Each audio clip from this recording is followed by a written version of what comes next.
Mia. How's it going? Good. How's it going? Good. Yeah, it's busy. I don't know why my thing's not starting. There we go. Just took a sec. Yeah. And are you back at home?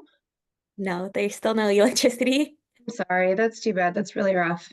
That's okay. Hopefully, we saw some linemen on our street yesterday, so hopefully it'll be back up today. Yeah, I've got to check on my aunt. She lives near Tampa and their house was okay, but no like plan for electricity. So I'll have to see if she got it back. Yeah, the estimate is that everyone should get it back by Thursday, so Oh, we're that's just the a long stragglers. time. Yeah. I'm looking to try. Thank you for getting everything together while I was gone. I'm looking Sure. for the agenda. Dominic sent it. I can forward it to you if that's easier than combing your inbox. Yeah, I think I see it. Okay. Yeah, it's gonna be a weird order this time because Dominic is joining later. Okay. So he wanted to put the meeting minutes late to make sure that he was there for that, I guess. So we might need to shuffle still if he's not here for like updates from the PUC, but he thought he would be. Makes sense. Okay. So yeah, it looks like the tag will go first. Or the tag, okay, tag updates, report editing subgroup, and then updates from the PC, discussion on draft rule. Okay. I like that today's mostly just discussing the rule. Yeah, I think that's gonna be most of it. And we actually did come up with some actionable suggestions in the working group. So I feel pretty good about that. Pike's not coming and he had some feedback, so I'm not sure how that will go in terms of him not being able to like explain what he was thinking, but we'll do our best with the written comments. But those are the two sources we'll be drawing from. Plus, no one else has sent me any comments on the draft rule, so we'll see if they bring Mhm. those sort of verbally. But I don't know that there'll be a ton just because as we discussed, it's very a lot of stuff we already knew from Act 18. So we'll see what the group brings beyond that working group. Yeah, sounds good. Just,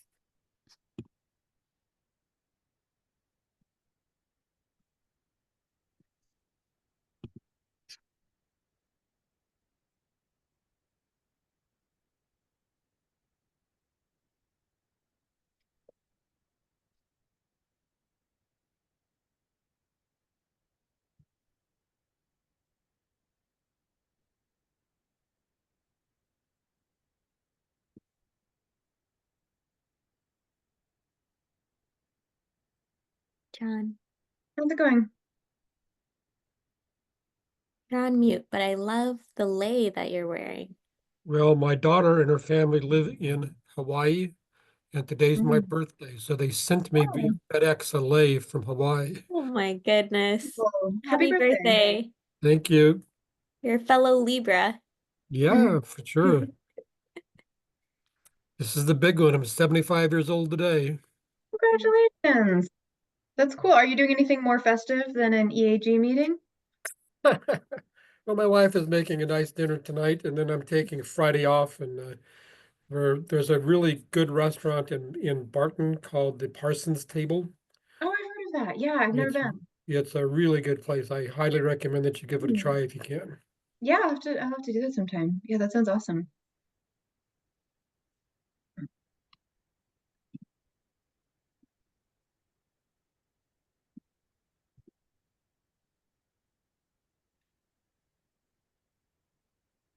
Okay, so there's four. I am a little bit worried about quorum again, but we'll see. We'll see how we do. Yeah. We should still Well, have enough even without Pike, but it's going to be kind of close.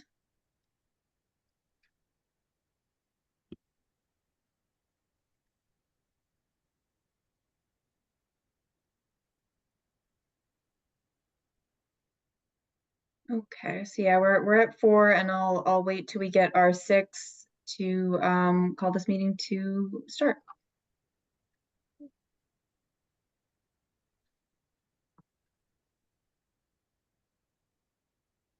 I'm having video issues for some reason, Okay. and bandwidth, but see what I can do. Okay, good to have you. Thanks, Jeff. Thanks. Yeah, so Ben's coming in. Looks like we just need one more. Okay, so that will be 5. We can do it. I think Chris said he would come, and that would be enough. I think Jen was a maybe since she was traveling and I didn't hear specifics, so. Thanks everyone who was able to make it with the shift. Yeah, I know that's this is such a big meeting. It is hard to fit it into our calendars at other times, but yeah, it did not seem like yesterday with the technical workshop was going to happen. So okay, so yeah, Ben, we're waiting for one more so we can meet quorum, and then we'll call it to an order. So Chris just messaged. He said he's going to be about 5 minutes late, so that will make our quorum. Okay, yeah, I think that might be it. And we might have to wait because yeah, I think Srini said no. Jen said maybe. Matt was unclear, but I thought it was probably a no based on how he said it. And yeah. Okay, we can do it.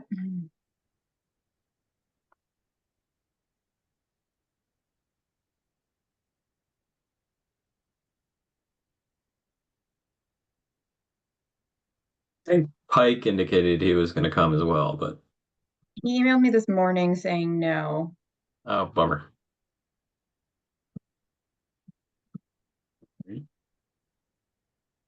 And I'm not sure about Jen. I think Matt is a no.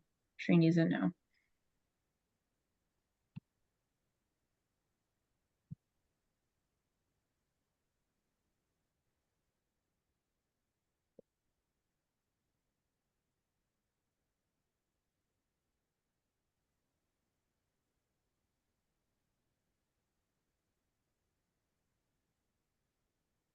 Yeah, I'm trying to think if there's anything we can do. I think we can't call to order without the quorum, so I think that precludes doing the agenda.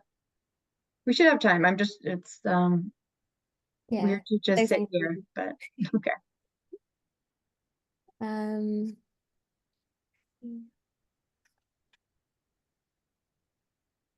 You can't How many- vote on anything, but you can certainly hold discussions. Okay, I didn't know that calling to order would be going over the agenda counted. I guess we have started meetings, but we haven't made any decisions, so I always get a little unsure about the specifics of Robert's rules. How many of us did attend, just out of conversation, the technical workshop yesterday? There. I was there.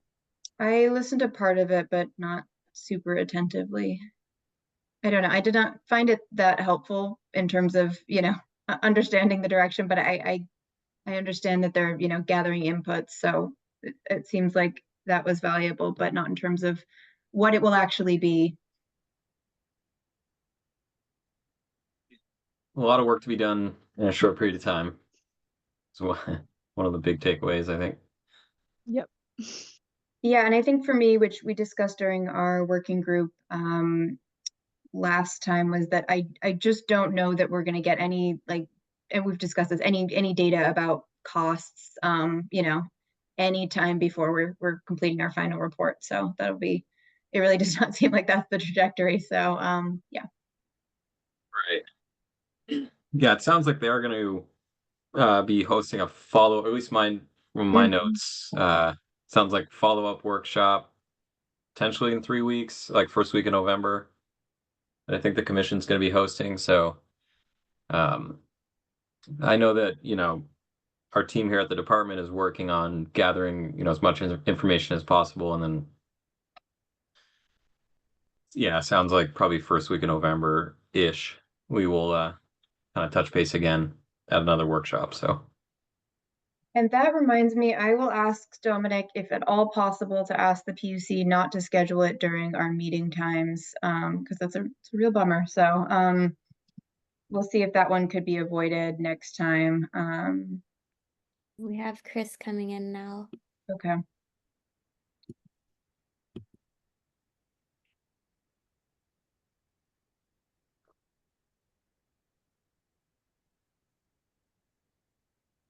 Okay, hi Chris. That gives us quorum. Before I call us to order, is anyone planning on leaving partway through this meeting?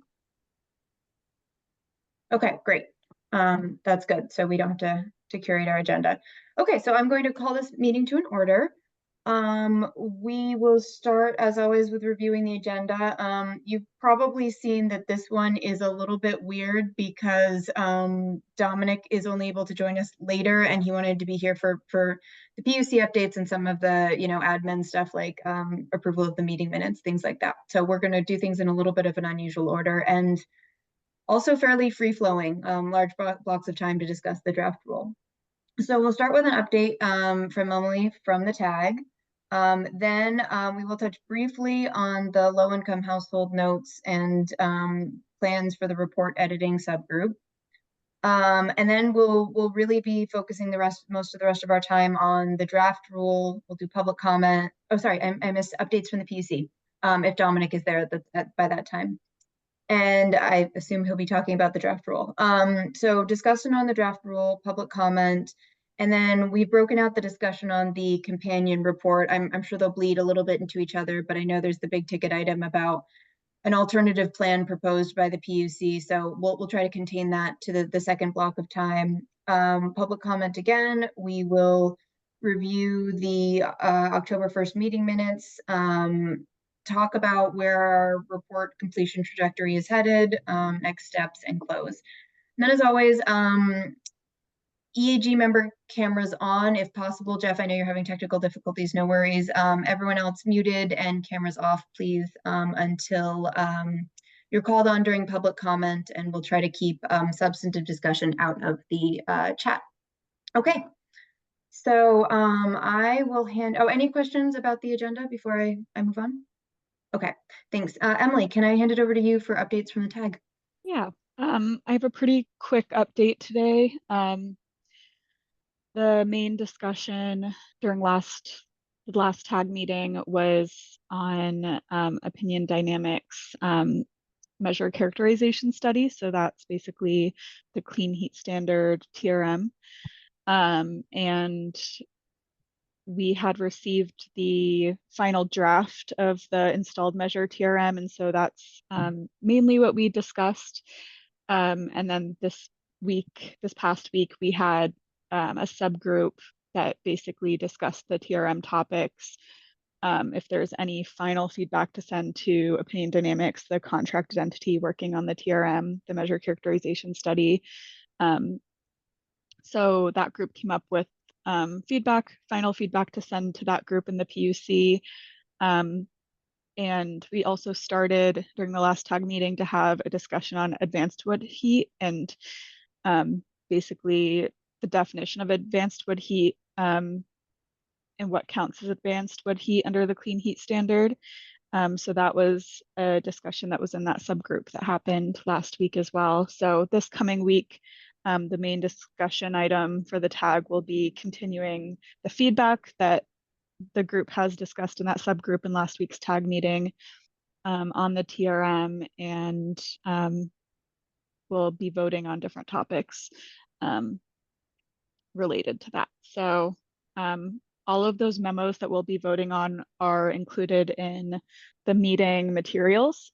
So if you want to look at all the different topics of the TRM, you can go onto the PUC website and read through those. I think they should be up today or tomorrow. But that's my update. And I did kind of give the tag a heads up that Mia or somebody might be reaching out to the tag, most likely Rick, to start to talk about how the EAG can review the TRM with an equity lens. So I gave that heads up as well. Okay, yeah, thanks. That's helpful. I will put that on my list to reach out to Rick. I usually chat with him on every other Friday, so I'll see if there's a way we can show up for that. Cool. And just for my knowledge, Emily, I feel like I should have a better handle. Like, so I know the measure characterization is like the big thing that the tag is doing. When that's done, what else do you have to do? I guess draft rule stuff. Yeah, so I think we have a list of topics from here on out to the end of I think January 15th on what the tag is responsible for doing. I don't have that pulled up right now, but I believe that's also in the public meeting materials. I can double check and follow up on that. We did check in with the PUC in the last tag meeting after the draft rule and that companion report had been released, and basically just asked, does the tag works change or do we continue to work on these topics that we had planned?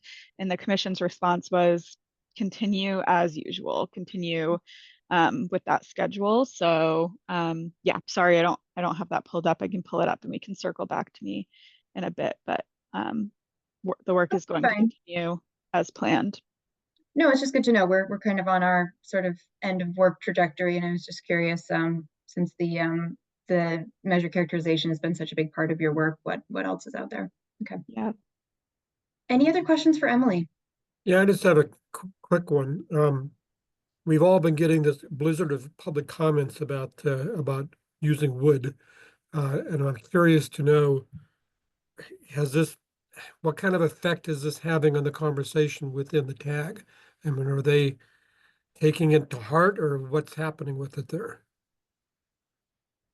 Yeah, that's a great question. The tag is definitely taking the comments into heart, and we'll be having a main discussion on advanced wood heat this coming tag meeting. So this is a good one to listen in to kind of hear more about where the tag lands on that. There was discussion in the last subgroup meeting this past week around wood heat, and have definitely been reading filed comments from the public and have been having pretty lively discussions. So it's definitely influenced the tags, I think, discussion topics and work, in my opinion. And I think this coming meeting will be a wood-focused meeting.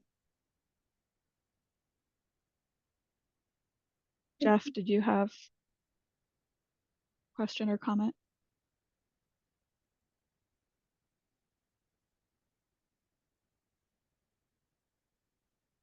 Jeff, if you're talking, we can't hear you, I don't think. Oh, sorry, I Oh. had two mutes. Now, can you hear me Okay. now? There we go. Yes, we Okay. can. My question was about wood, and I haven't been able to keep up on the wood. I know Pike sent something. I was going to email him. People don't want wood, do want wood as a clean heat standard. What's the skinny on it? I'm sorry. No worries. There's a lot of different aspects for wood. So I would say it's not necessarily about whether or not wood gets included. I think it's how wood is included and the different assumptions that are used, the different counterfactuals, the different numbers that are used for wood and advanced wood heating in the clean heat standard. A main discussion topic for this Thursday's tag meeting is the definition of advanced wood heat within the clean heat standard. So I think it's less about wood or no wood and more about how to characterize wood and different advanced wood heating technologies in the clean heat standard. Gotcha. Anyone Okay. else who's been listening in, feel free to jump in, but yeah, go ahead, Ben. Thanks. Yeah, you summarized it pretty well. Yeah, it's pretty in the weeds for sure. But I think, yeah, another point of discussion has been what to use for the carbon intensity score, or the GWP bio, as it's called. So, using a different, depending on what wood species you use to characterize cordwood heating in Vermont, you'll get a different GWP bio score. For example, if you use there's been a lot of back and forth about, what the wood mix used in Vermont is. I think, Emily, correct me if I'm wrong, like the last meeting or a couple meetings ago, there was, talk of, originally it was characterized as being like half hardwood, half softwood, or originally it was both two different types of softwood, spruce and pine, and that, isn't representative of the Vermont mix. So I think they threw in like a maple product and then a pine product, and there are some folks who want that characterized more as like a representing, the Vermont hardwood species, which is, beech, yellow birch, and maple, etc. So a lot of back and forth on basically what species characterize your average cordwood mix in Vermont and how that's going to be characterized. Okay, thanks. But sorry, Ben, and this shows my ignorance, but would an advanced wood seize system use pellets, or are there advanced wood heating systems that use cordwood too? There are, okay. This is me not so knowing how it works. I think, I was kind of looking at Emily. I think that's part of the Okay. what's being discussed is whether or not to include the cordwood and just stick with just the pellets, because the pellet stoves, my understanding is that they're it's a little bit more accurate in terms of user friendliness, like because a cordwood stove, anybody can burn, you can burn whatever you want in it, in theory. So if somebody's like, oh, I'm cold, they can go cut down a pine tree and start burning pine, and we all know that that is not the best option for BTUs per cord, etc. So whereas pellets, it's more of a, from the manufacturer, it's a set mix of wood, etc. So yeah, and I don't know, Emily, if that kind of summarizes or that. Yeah. So that's what the debate is right now, as to whether or not to include the cordwood and just maybe characterize advanced wood heating as pellets or not. So I think that's where the conversation's going and hasn't been decided yet. So hence the flurry of comments on the issue, because obviously, And then, sorry, didn't mean to no, interrupt. I was gonna just add that that's part of, there's gonna be a memo that the tag will vote on that has different options for the definition of advanced wood heat. And I think that's definitely part of the discussion, like Ben was saying. So that's all the advanced wood heat definition vote and discussion piece. Well, I don't envy the tag. Does anyone have any questions about this or any other tag updates? Okay, then I will move us on to the next item. So this is just kind of a flag. So as so the intern who's working at VHB did a summary of the renter comments, which you've all seen by now, and the report writing group I think made pretty good progress on, we got through, I'd say roughly about halfway through the renter comments, and incorporated some comments that people had shared in email, things like that, but are basically taking this sort of rough summary and turn that into hopefully a more finalized product that the Foley AG can weigh in on. So I think that process has been good, and I asked our intern to sort of preemptively work on the next section, which is low-income households. So that was shared in the packet, and just giving people another option to, if you're, especially if you're not going to come to the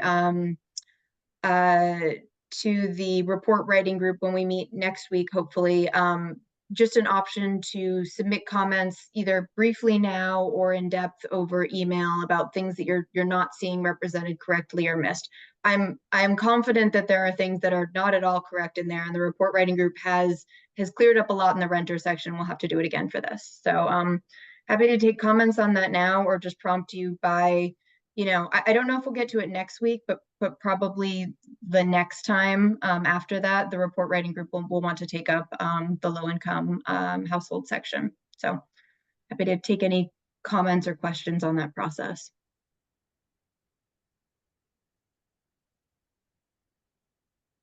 Just one broader comment.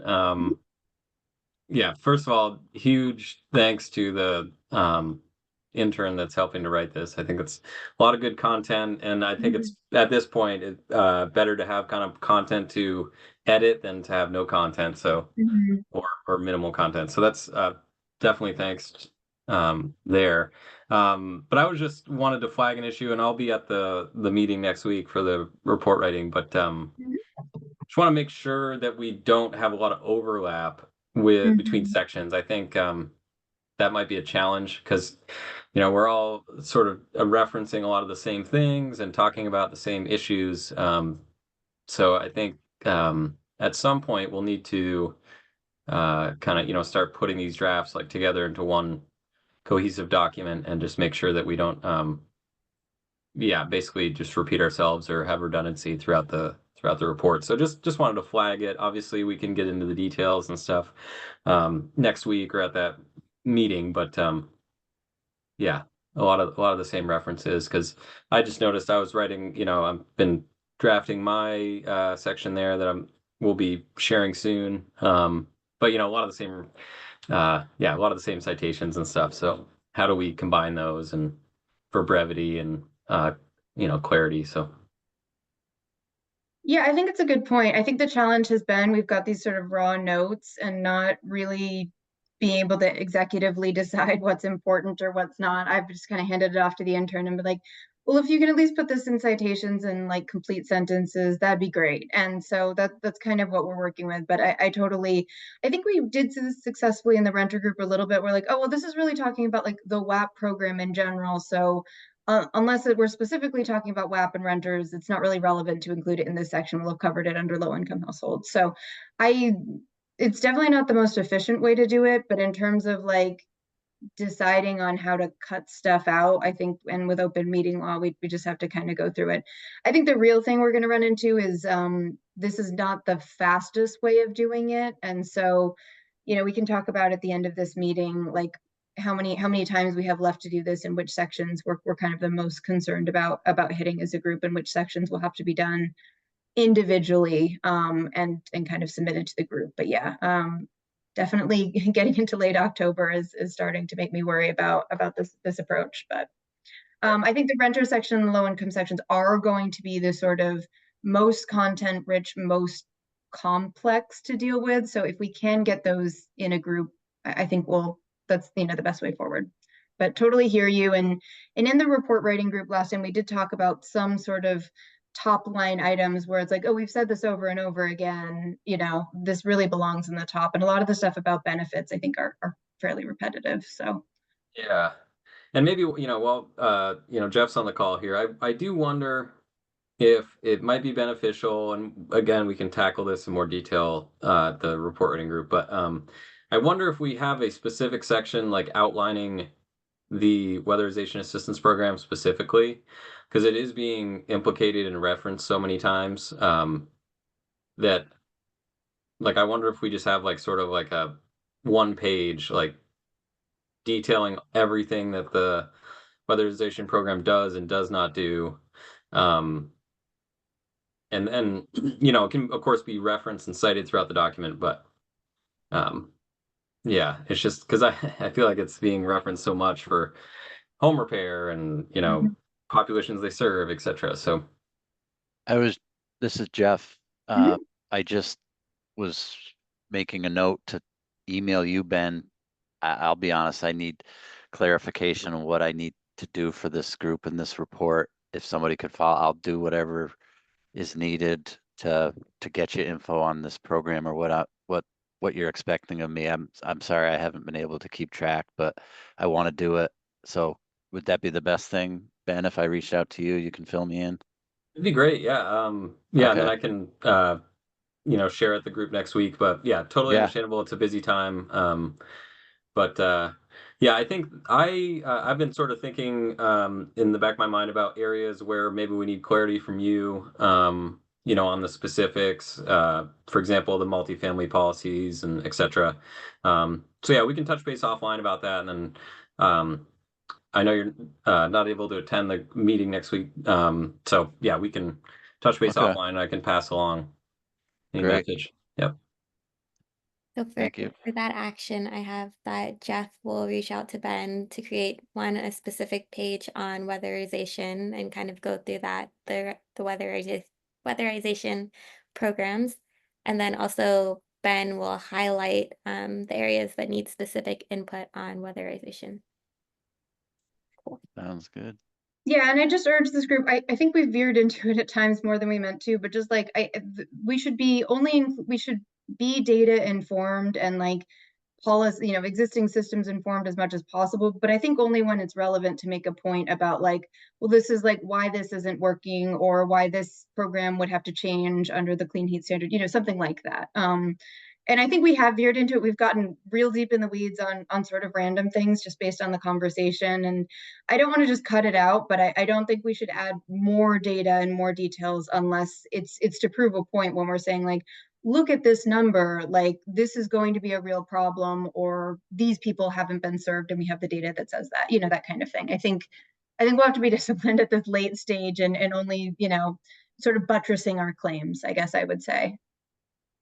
But it's going to be uneven. That's okay. Makes sense to me. Yeah, we only want to, yeah, because there is a, you know, you could write multiple pages about the weatherization program, but yeah, I think that's a good point. Yeah. But I think still connecting with Jeff, and we'll figure out the areas where we might need, you know, specific, you know, references or whatever when citing that program, etc. So yeah, Jeff, I'll try to identify some of the areas that I know that we might need a little more clarity from you, and you can set me Okay. straight on the stats and stuff. So.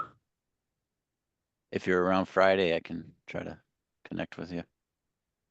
Yeah, I do. Yeah, we'll touch base I'll reach out offline. to you. Yeah.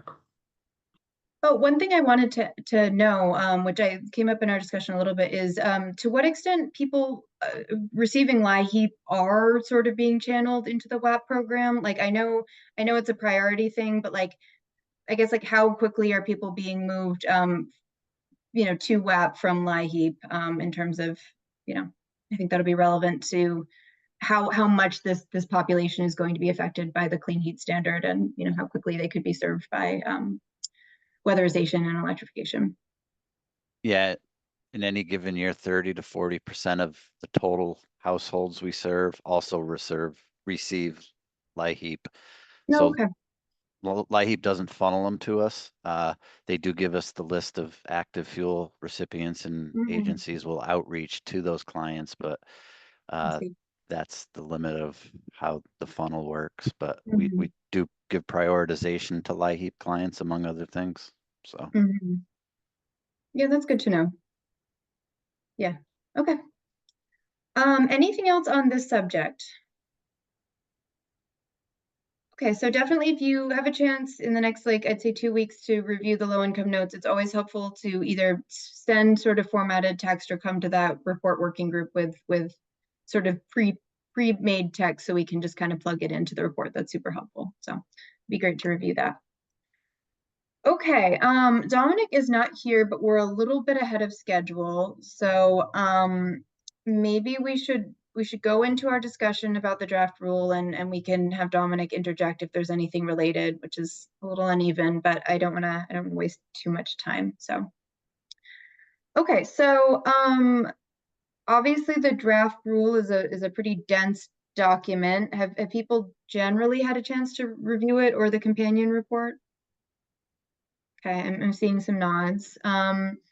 Yeah, I would say overall we got I think a really robust, good discussion in the report working group of, you know, some suggestions which I wrote up and, you know, tried to represent the discussion that we had. I think overall we kind of all felt like we had a few really good concrete suggestions we can go through, but also like a lot of the draft rule is kind of what's in Act 18, so that there weren't a ton of surprises or ways that we felt in the working group that we could add a lot of sort of additional detail that we haven't already spoken to.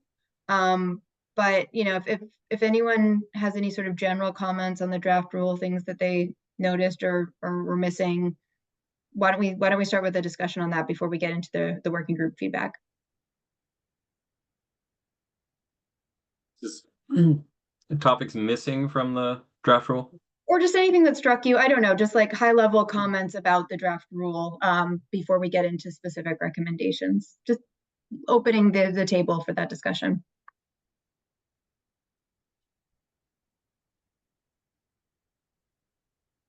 I guess I'll start by saying that there's, you know, as noted in the companion report, there is some fairly notable omissions from the draft rule. Mhm. You know, big questions still need to be answered.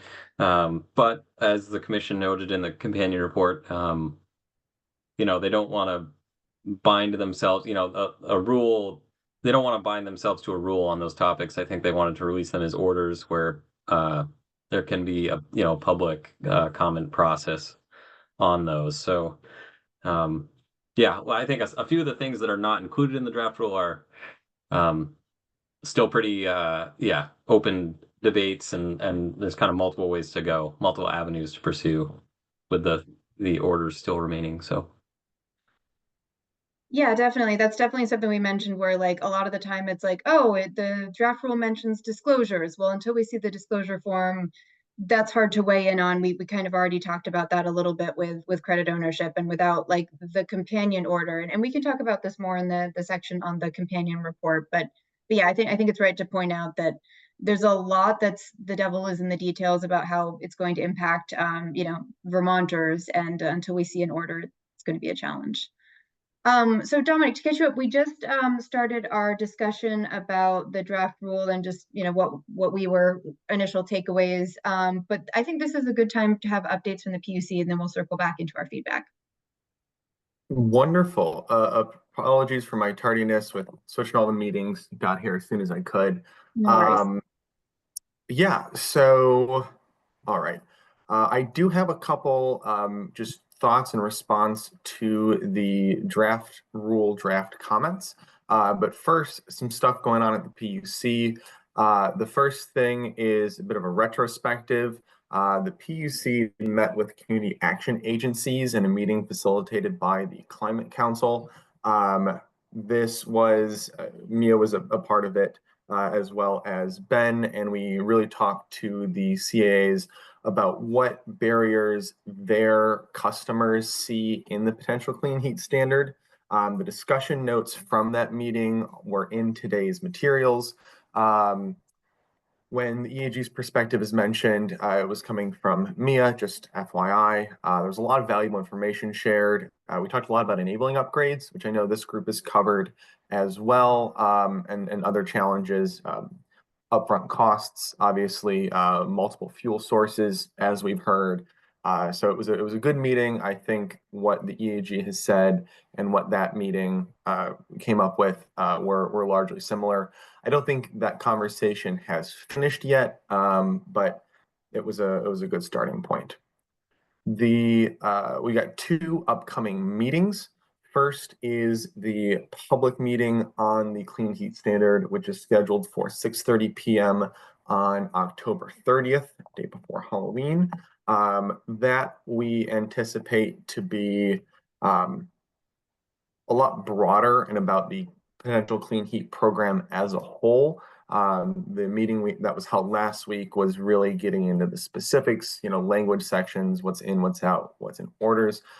This we expect to hear, you know, this is important, and, you know, climate effects should really be top of mind, or the cost, it might be prohibitive. So we encourage both members of EAG and any of the publics on the line at the moment to attend that and contribute to it. But also, if you're here today, we would really like written comments, because that is what is most effective for changing specific portions of the rule, so it is useful for other people. The comments are then due 11/1, which after that public hearing would only be about 2 business days. So earlier the better for those. I got 2 more things, but I'll stop there for any questions or clarifications. All righty. The other 2 things I wanted to mention is at this upcoming TAG meeting, Opinion Dynamics, the commission's consultant for emission analysis, is going to be asking the TAG for some explicit direction on the wood question. TAG has talked about it before, but it's really been a discussion point. And as we move closer to a final or relatively final TRM from Opinion Dynamics, they would like some advice from the experts that have been convened to advise the commission and the consultant. of course, anticipate that will be a heated conversation, no pun intended. So for those who either are also on tag or want to make sure their opinion is known, that'll be the time to do it. The other thing that is upcoming is the pacing process order. This went out as a staff proposal a couple months, a month and a half ago, maybe 2 months at this point, talking about how we take the data we have from the Vermont greenhouse gas inventory produced by ANR, the fuel tax data produced by the Department of Taxes, and turn that into what the thermal sector as a whole needs to do reduction-wise to meet GWSA goals, and also how we take information that we receive from fuel dealers who register and that fuel tax data to assign individual obligations. That will be going in front of the commission for the first time this week, the final version of it. We hope that will move through quickly, but of course, the commission may have additional edits, which could add some more rewrite time. So I don't have a specific date when that'll be coming yet, but it's coming soon. I would guess October, but please don't hold us to that. To be clear, that does not have the actual numbers. It is the process by which we will calculate the numbers, which is, of course, determinant of how the numbers come out. So those are the other two things upcoming that we believe are of public interest. Any questions on the wood question or the pacing process order or anything else? So what you were just talking about was the determining the annual obligations. Is that Yes. Okay. The process by which, the data sources and how we will treat them into the annual obligations, yes. Okay. Yeah, I just wanted some clarity there. Thank you. Mm-hmm. Also, Dominic, before you we kind of really briefly touched on the technical workshop that was on yesterday, and they suggested that they were going to hold another one. It would be great if they could do that at a different time that's not during the EAG meeting, depending on what they do it. I don't know if you can flag that for staff. I know it's hard to get a time on everyone's schedule, but it would be great any other time. Yeah. Noted and agreed. I will, at our next meeting in front of Commissioner Allen, I'll make sure to mention. Okay, thanks. I appreciate it. Okay, anything else for Dominic? Okay, so I will get back into the sort of draft rule comments that the working group generated, and yeah, I think Dominic, you said you had some thoughts on it. Let's take it item by item, and then you can kind of just let us know where we might be not have correctly interpreted the rule or something like that. So we had a lively discussion about installed measures, and one of the things, this isn't in my notes, but basically we had talked about the excitement around window-based heat pumps and the idea of like, well, it's still a heat pump, but so presumably part of it, but there's a section in the draft rule and in Act 18 that talks about capital investments, and it's not clear. And I think if there's any question, it's probably not a capital investment in a home because you can take it with you, so it's not fixed. We talked a little bit about how advanced thermostats and faucet aerators, which are mentioned in the potential study but not itemized as an eligible measure, could potentially fall into problems depending on sort of how loosely you took that definition and where they show up. Like, is it part of a whole weatherization project, or did you just slap a Nest thermostat on someone's house? So we basically outlined with the issue with installed measures is if we care about heat pumps and think that there's portable heat pumps, window units, and we think that there's potential to help households, especially renters, then having a strict definition of capital investments may have some negative equity outcomes if it turns out there's no way to generate credits from a portable window heat pump if that technology is proven valuable. And we also said that, when we had talked about the credit discussions, we had sort of assumed that, you know, the building was the unit they'd be installed in, and it makes sense for the property owner. But if you did allow portable window units, heat pumps, then that kind of throws some of the credit ownership discussion into question, because really the benefit should go to the person purchasing it. And we had always assumed it was the landlord or the property owner, but that's not true with a portable unit. So we didn't have a great recommendation on like what the PUC should do with this, since that technology really isn't on the table. But we really just wanted to flag that and say that we think there are equity concerns, and there should be a way to get that as a allowable measure, you know, should that work out. So any questions or comments from the working group or otherwise about how we characterize that? Okay, yeah, Dominic. I appreciate that this is going to be in front of the commission in writing. It's one of those things where, you know, we wrote the rule for what we believe to be the vast majority of cases, and here is a wonderful thing that just doesn't quite fit into the structure we made. Short question that I think will lead to a longer one. Is there a suggestion that a new category be created, or an existing category being used? And I ask this from the perspective of because portable window heat pumps currently do not qualify as a clean heat measure, just because they're not listed in the legislation, it will have to go through the TAG process for approval. When they go through the TAG process of approval under the current draft proposed rule, the commission will then assign them to one of the categories. We could assign them to installed because they are closest to existing heat pumps.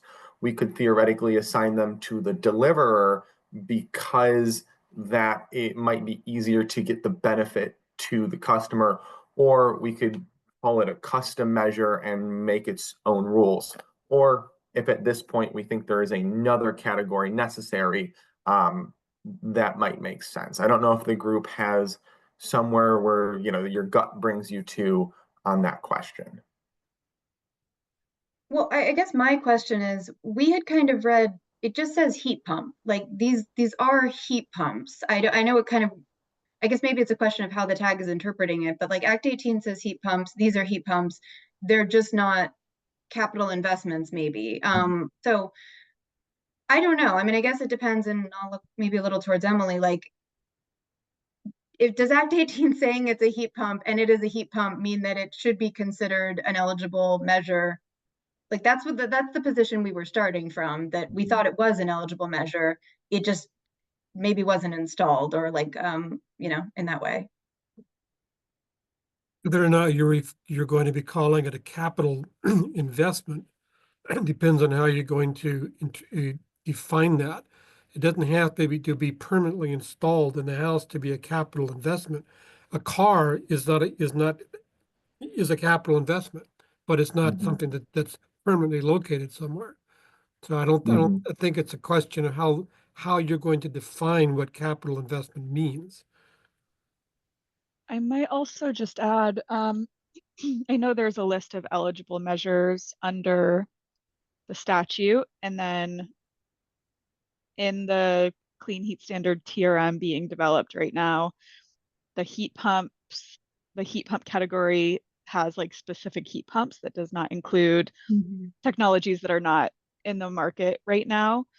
And so I think that the process that Dominic is stating is the process to get into the TRM. So I think that just because it's included under the heat pump category doesn't mean that it wouldn't have to go through a process of approval to go into the Clean Heat Standard TRM to be updated. So I think that was helpful to hear. I agree with John in terms of defining capital investment. And I think that in our comments, maybe we can, just note that we can think through the categories. I don't have an answer on what category yet, but I think that was a helpful suggestion, that maybe we just think through what category this may lie in the TRM One suggestion you might think about is you've already got a category that says installed measure.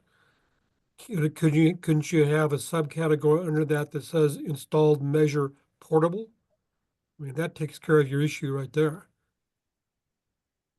I think the problem, there's a few different things going on, but I think one of the problem is that Act 18 says installed measures for low and moderate income households have to be like qualified capital investments. I think that's where that comes from. So that might be something the legislature has to take up, but I think that's the problem of like getting it.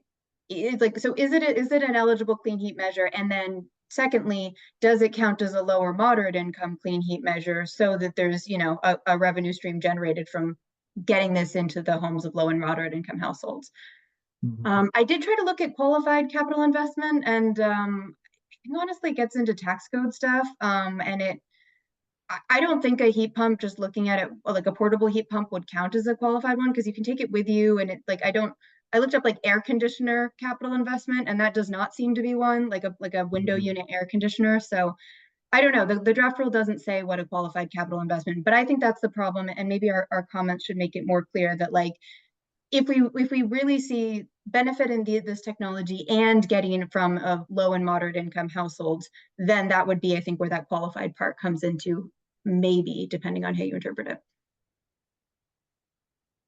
Yeah, and I'll just add to the other kind of the other side of it is, what category, if it were to be categorized as a custom measure, by definition, that needs to be reviewed like every time that is invoked. Like if you say it's a custom measure, it needs to go through the savings need to be verified, etc. That obviously doesn't apply here because they're mass produced unit that is available to anyone. So yeah, so that I think it may need its own category, just so that it avoids basically goes around the process of having to be a custom verified measure every time. From a department's perspective, as the folks that'll be in charge of verifying these measures, I think while it adds more complexity, it's we can't be custom verifying portable heat pumps every time they show up. So yeah. To Emily's point of there is the like getting into the TRM portion, because the TRM is not yet totally final, would a priority of the AG be to get this technology in the TRM for its first final version?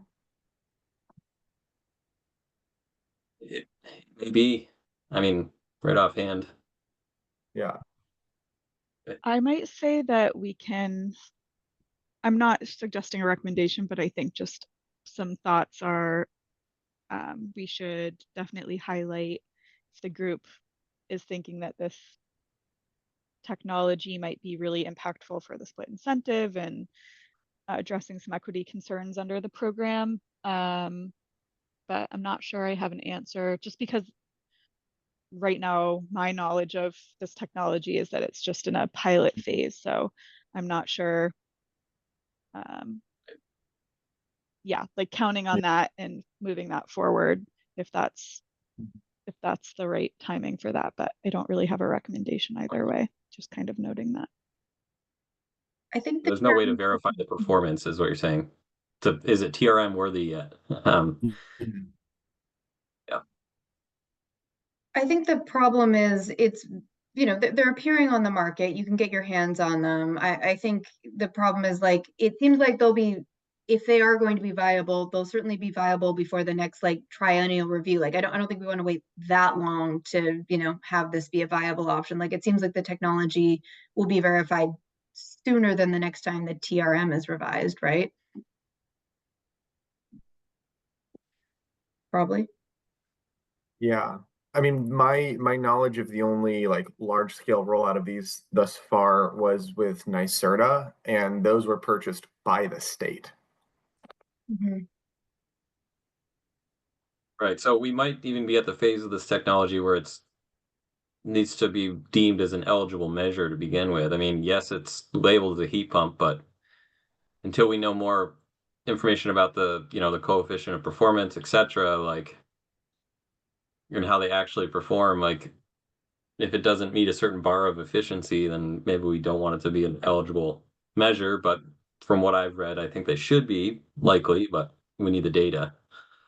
Well, So is there, I agree with the technological readiness that it's so close to being there, but we're not sure yet. From the rules treatment perspective, let's just assume that heat pump covers it and we get, the data we need to characterize it. Do we think individuals are going to be purchasing them and dropping them on their windowsills? Or more realistically, is this something a building owner is going to do, especially if it is further incentivized by being eligible as a LMI grouping?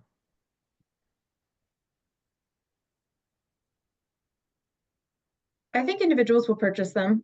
You've got a weird home that, you can't install a mini split. Maybe you install one on the ground floor and do the other ones upstairs or something. I could totally see. I think as anything, it's more likely to be purchased by homeowners, but I could see a renter doing it. I mean, I think if it works, people are using space heaters. I mean, if this doesn't cost like way more than, I mean, it'll cost more than a space heater, but I could see people doing this instead of a space heater. I think it's a game changer if it works. Oh, for sure.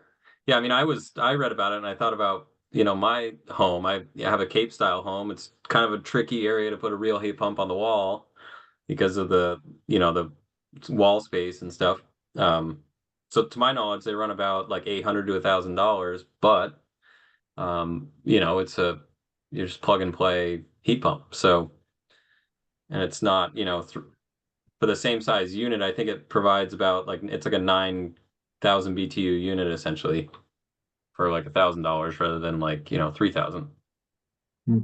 So yeah, I think they'll definitely be adopted, especially by folks with tricky layouts of their house, which is a good portion of Vermont. Yeah. So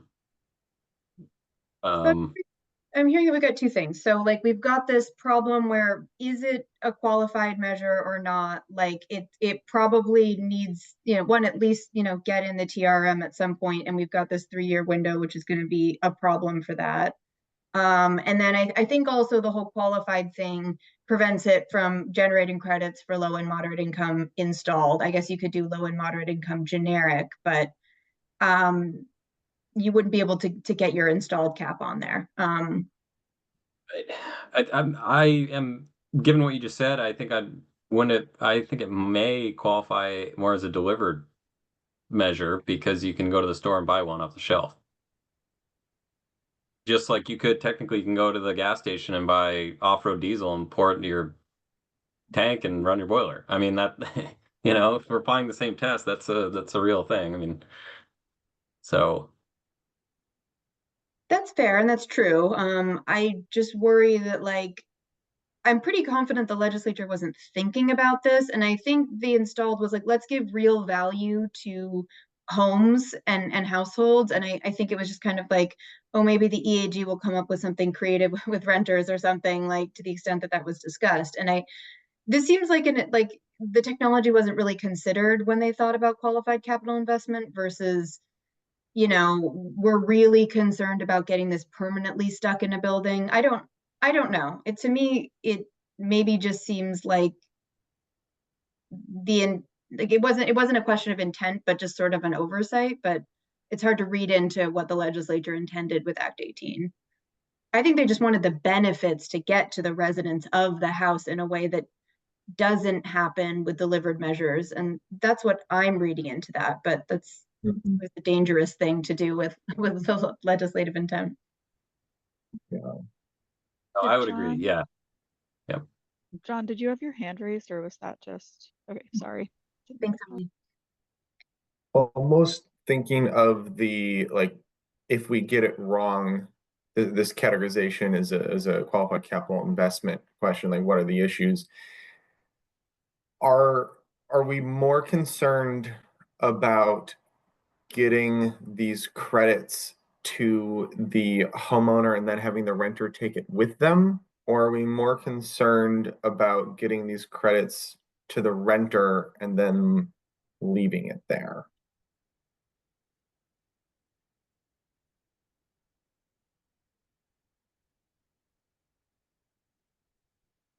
I can't imagine a renter making that investment and not taking it with them.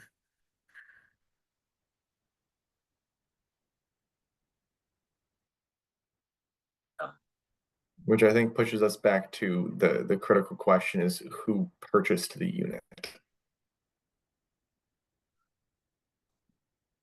Right. So what I'm getting is that maybe there does need to be a subcategory where whoever purchases the unit, similar to the installed measures, whoever purchases the unit gets initial ownership of the credits. And it would be explicitly labeled as installed portable. I hate to add more complexity to an already complex program, but it's like, everything where this conversation leads me to think that it does need its own classification. Unless anybody disagrees, yeah.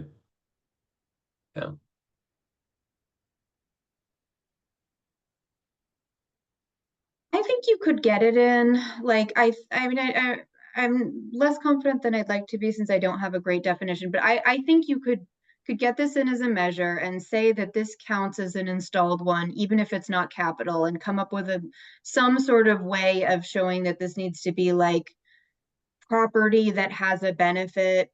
And as John pointed out, it's not fully clear that this isn't a qualified capital investment. We just thought it might not be. So I think you could get in there and you could get into like a sub thing about credit ownership that says like, if you are a renter and bought the property, you get to keep it or something. Like I think it's more messy, but to me, it seems like there's a way to do this without getting into new categories. I think it's just like a sub language thing, like in this situation, this is the way it would count. But it's unsatisfying not having the language for that. Yeah, I guess especially since credit wise, if we're talking about the credit ownership piece being, mirroring, being basically the same as the installed, an installed measure as we know it now, I think you could just, sort of word it so that it's like, okay, capital investments that can be, removed from the home easily or portable or however you want to say it, the initial owner would still be the person who purchased the unit.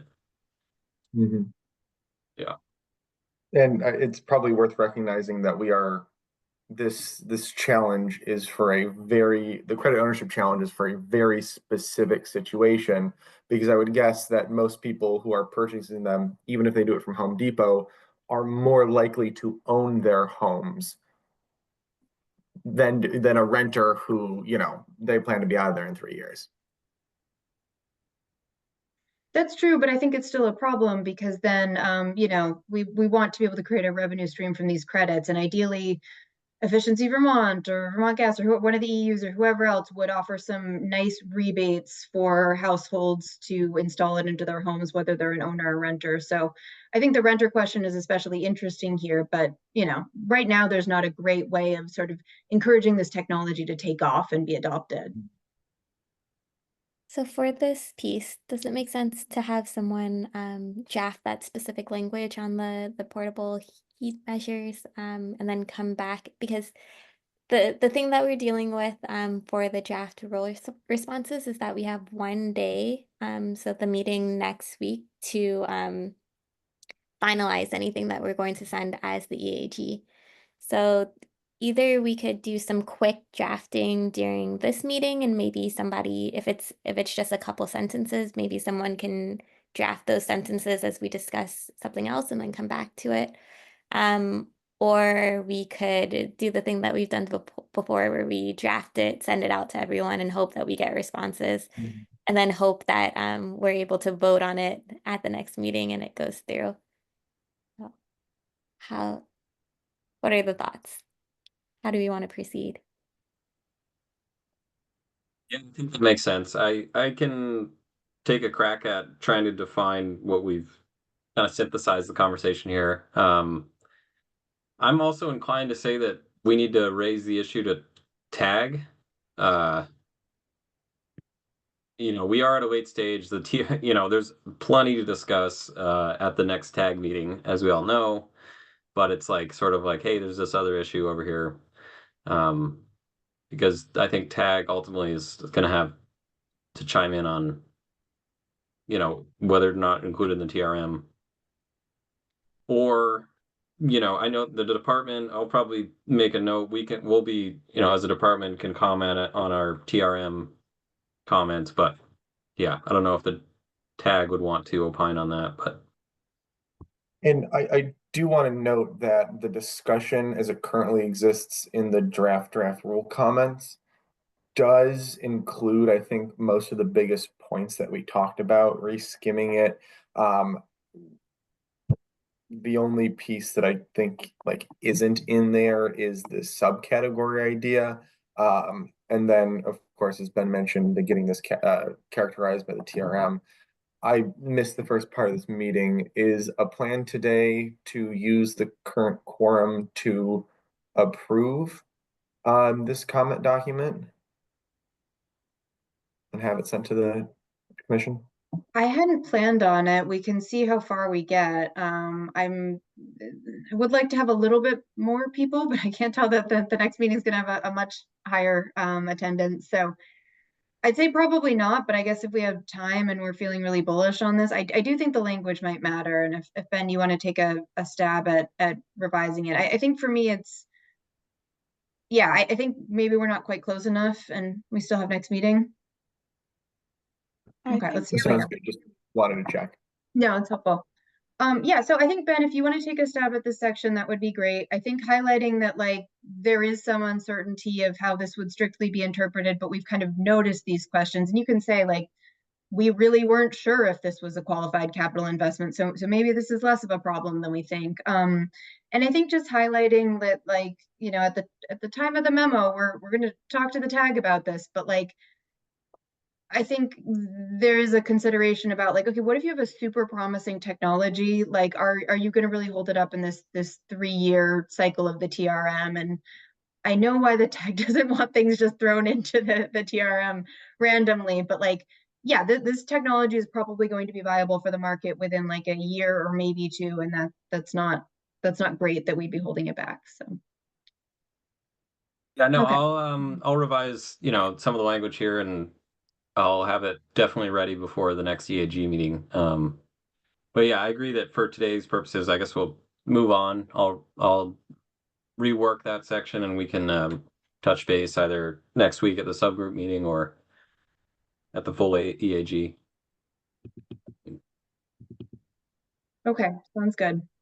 Any other thoughts on this section before we move on? Okay. So the second section was something we kind of were thinking in the credit issues group that might be an issue, and we're kind of thinking about this definition of customer.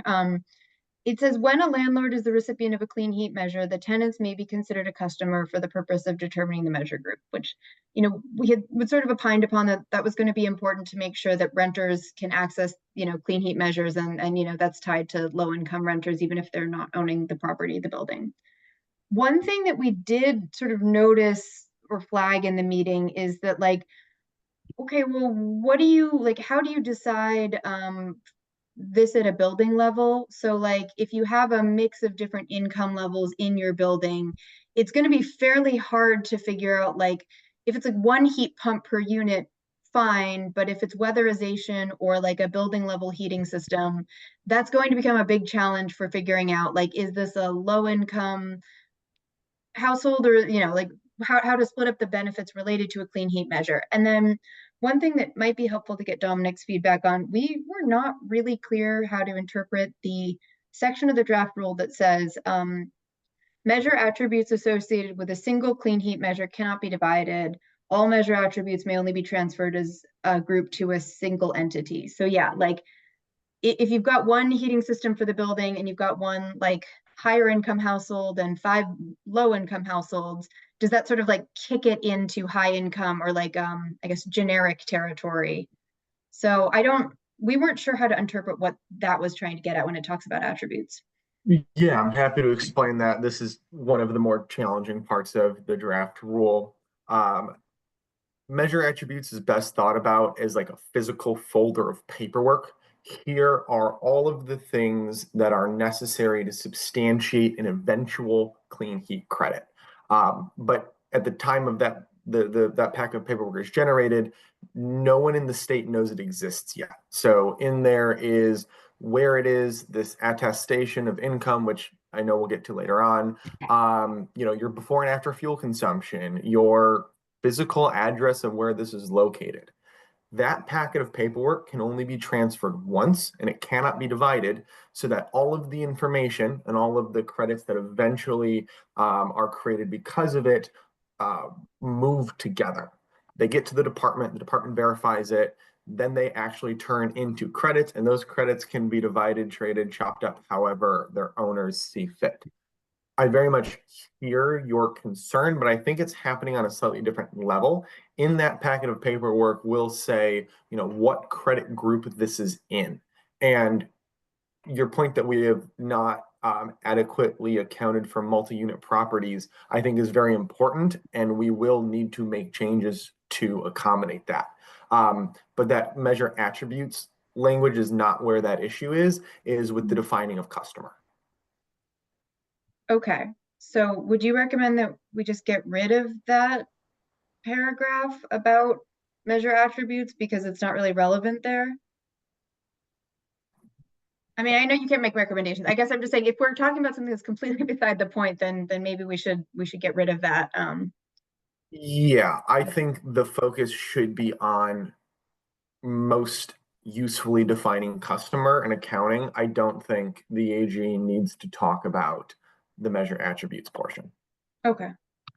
So are we good getting rid of that group then? Seeing some nods. Okay, I think we just weren't sure. Okay, great. As a group, I don't think we were clear like what that part was talking about. Okay.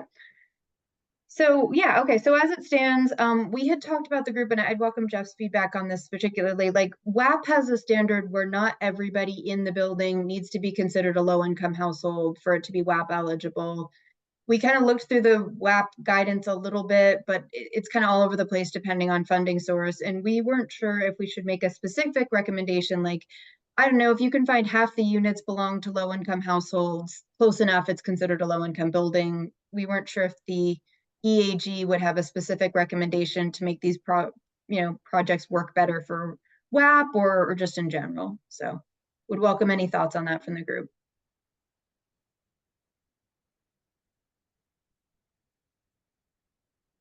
I guess, Jeff, can you remind us what the threshold requirements are for the multifamily for number of units that need to be low income?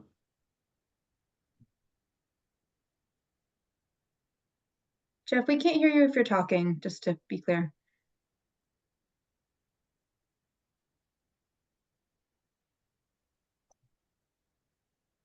Okay, he said having issues there.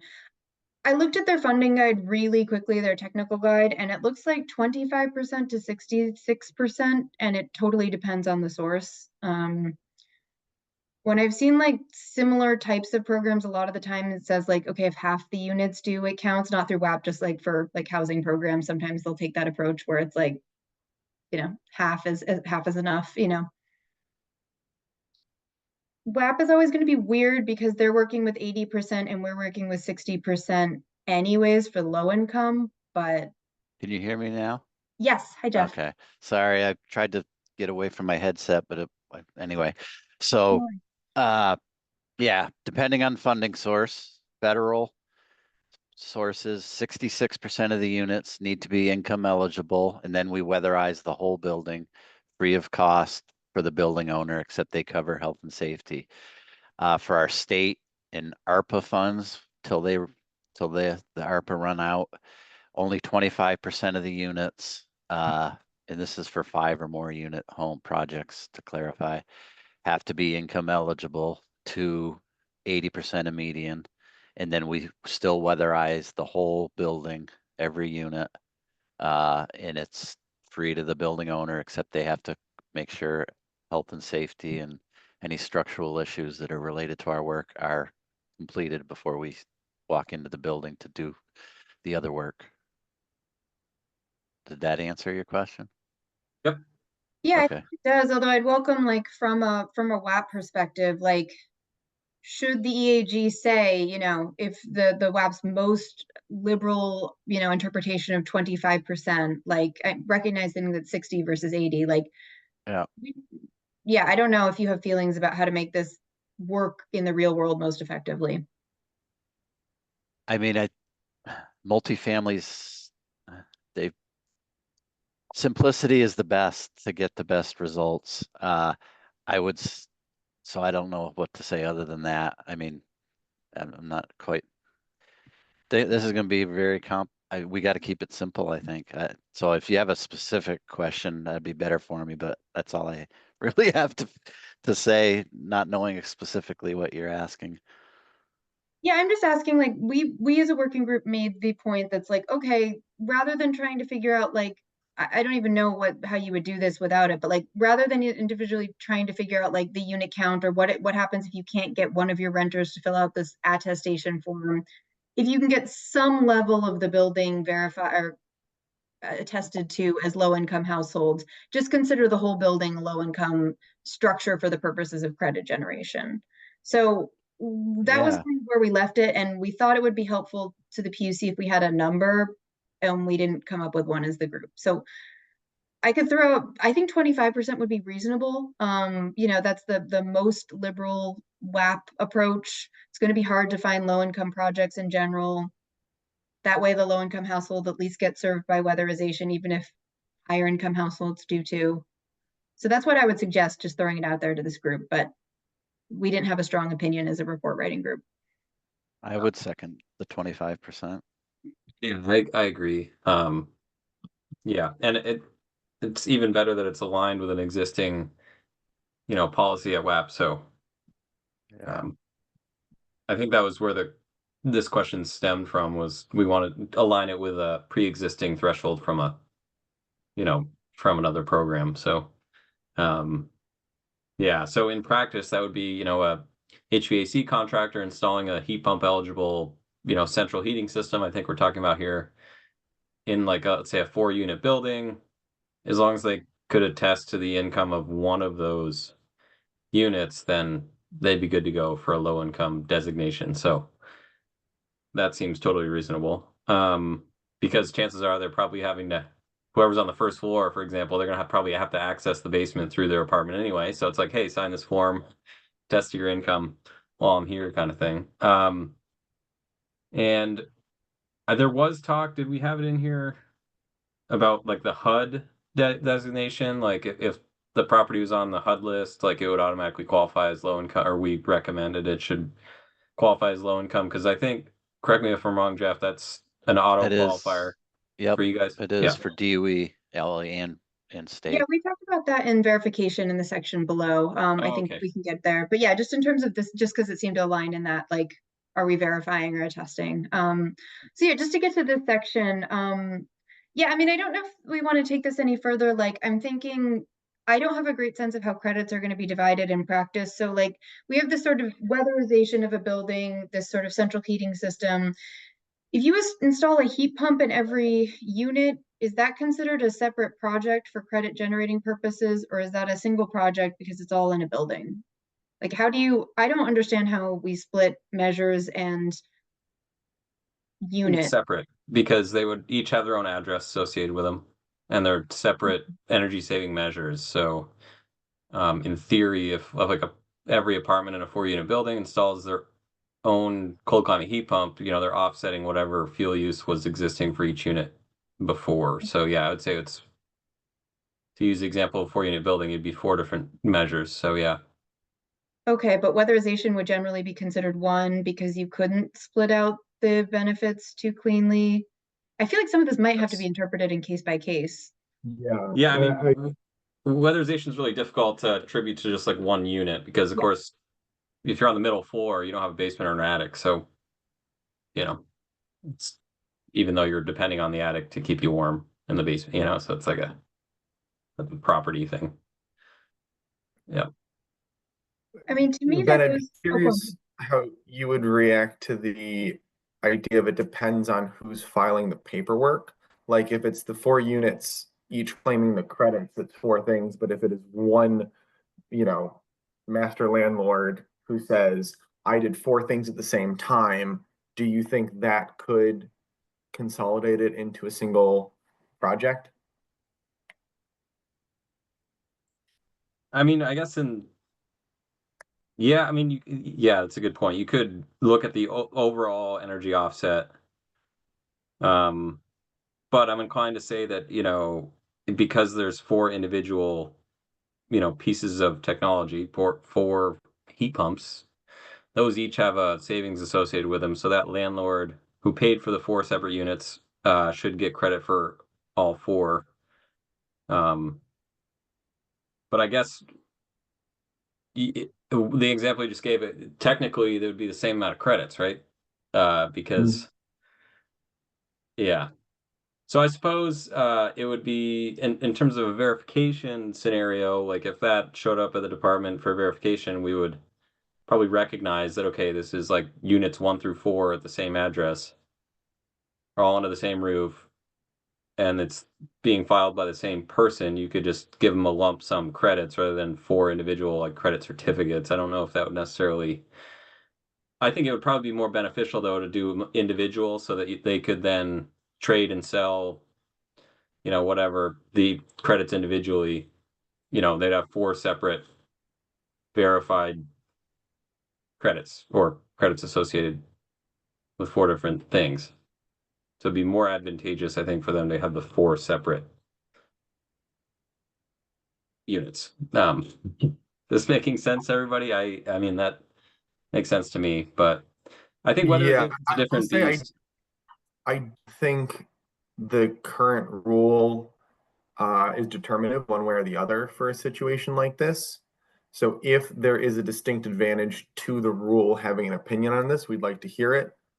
But if this group is comfortable, with the department using their judgment when the situation arises, I don't think the rule, directs them one way or another. Right. I mean, honestly, I could see a situation where the department might reach out to that person, say the landlord, and be like, "Hey, do you want your credits all one lump sum, or do you want them separated?"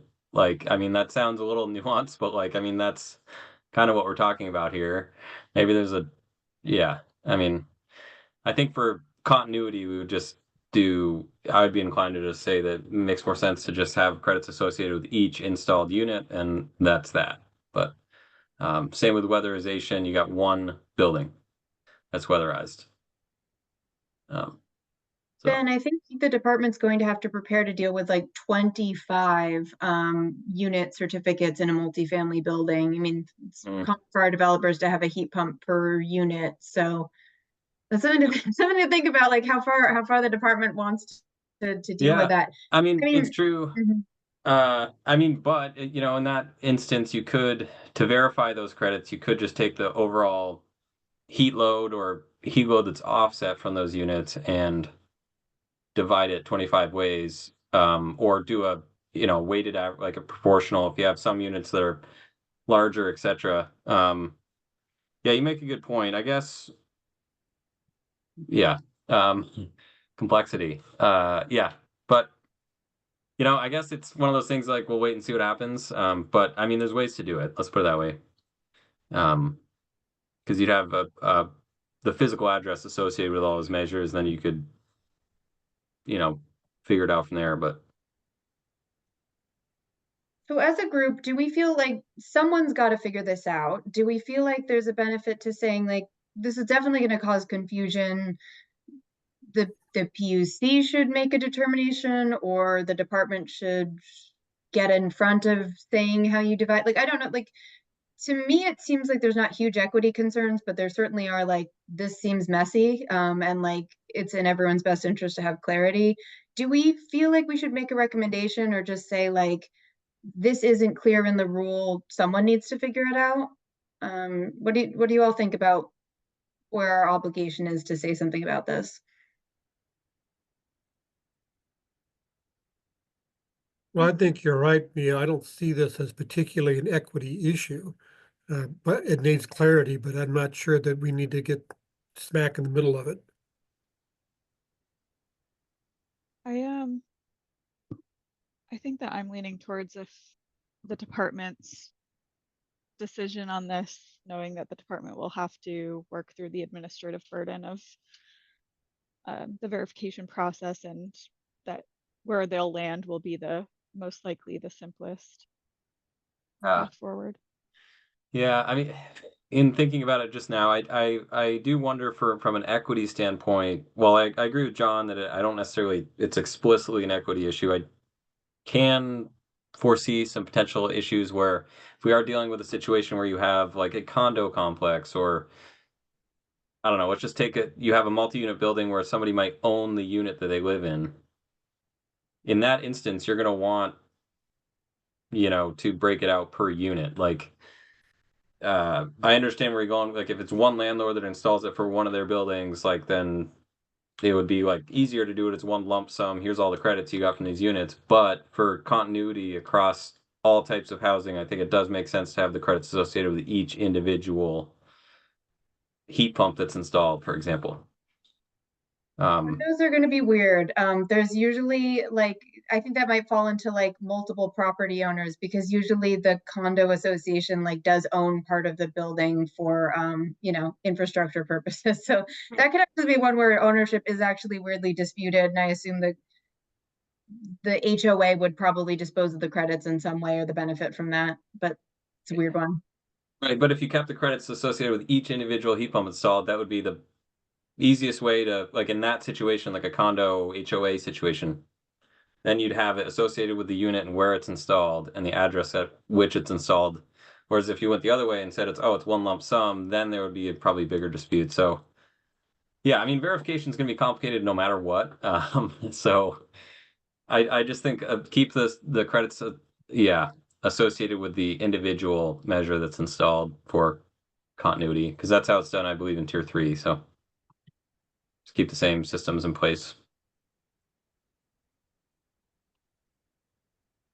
Okay, how about we just add a comment, which we've kind of alluded to, that rules around distribution of credits in multifamily buildings like are going to need clear rules, so that, or as clear as possible, so that people know how to proceed. Yeah, I'll make a note to talk about it with our team internally at the department too, and check in with our EM&V team just to make sure there's nothing specific.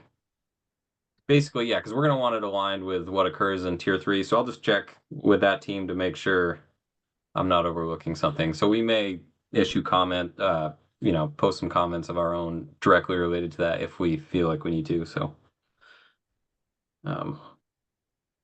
Okay.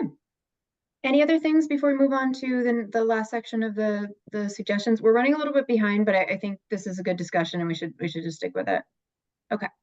So with the measure group, we talked about how, we talked about for sort of the low income measures or the moderate income measures, you need an attestation form. And we kind of noticed that was weird if you've already verified the income. So for like the WAP program has already verified the income.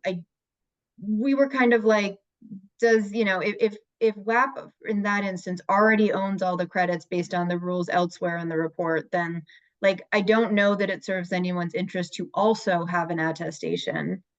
And then we kind of pulled up a few other things, like this is sort of a niche issue, but with affordable housing in new construction, you're going to have low income households, you're going to have installed measures, but the person might not be living in the unit by the time you confirm verification of the measure, depending on like when this is happening in the process. So there might not be anyone to get to sign the form for, but affordable housing is already performing really robust income verifications, when the person, moves into the unit, and that unit has to be, reserved for it.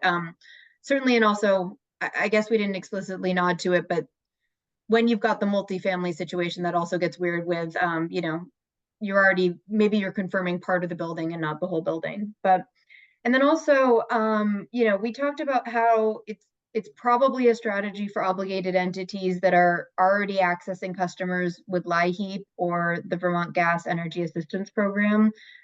It's probably going to be a business strategy to get some of their credits from those households. And we thought that there you know, in the delivered fuels, they already own those credits based on, you know, what else is in the draft rule. And so we didn't think there was like, at this point, a benefit to releasing the credits with an attestation. I mean, I guess it's possible that you could have some sort of financial incentive for like signing the attestation form, but I don't know. At this point, we thought that the best benefit could be encouraging more fuel deliverers to enroll in LIHEAP so they can get the low income household sort of on their route and get a steady stream of credits. So those were the kind of things we talked about. Like, if I think it boils down to, if you already have reason to know what the income level is through verification, why do you need attestation? And we didn't really see any benefits. I don't know. I think there may be some questions about, you know, customer information and stuff, but we were just kind of like, why not streamline it and potentially get these other benefits? So that was where we landed as a working group on that issue. Yeah, Dominic.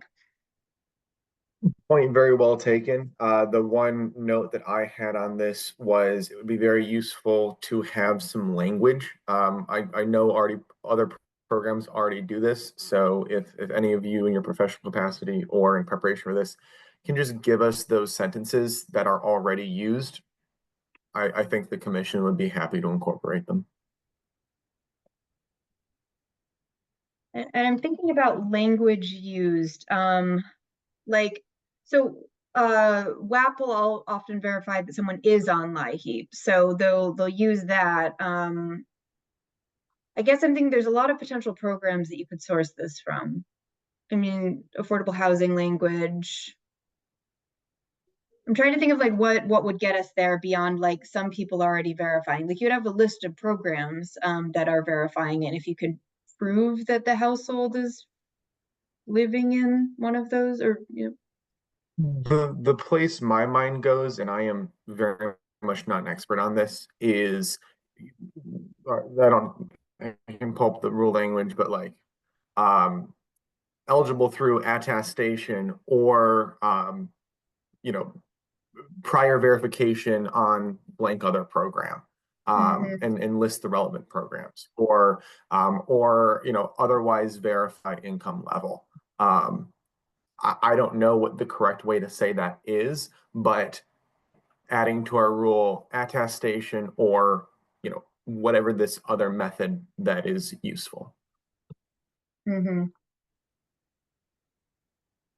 Right. could take a swing at that. I mean, the WAP and LIHEAP are the like really obvious ones. Yeah, because they verify income, like, you know, the pay stubs and everything, household Yeah. income that way. So, But I don't think we have the department to. Like, I think we need a way to be like, this household at this address is benefiting from LIHEAP without having, like, to prove that, rather than so the department can accept that.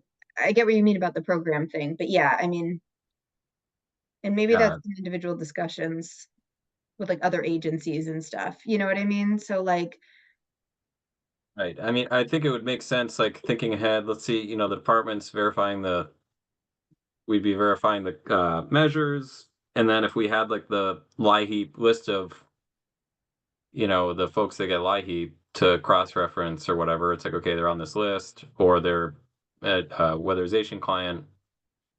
You know, we could then say, you know, we know that they've already had their income verified. Or I was thinking when we came up with this, specifically credits that are registered by OEO and the weatherization program. Like, we know that if they're registering it, it's in there, that it's firmly in their program, and you could take them at face value and say, we already know they're income eligible. Yes, absolutely. And to the back end verification, I think the department checking that status on another list would be an effective way to do it. But if the registering entity is the one initially claiming that the credit falls into a given group, so it would have to be a source of information that the registering entity would have information to. If it's attesting to income or participation in LIHEAP or you know, whatever the other thing is, then that could be a way to make it easier, but it's still someone signing a form. So there's a couple different angles of this.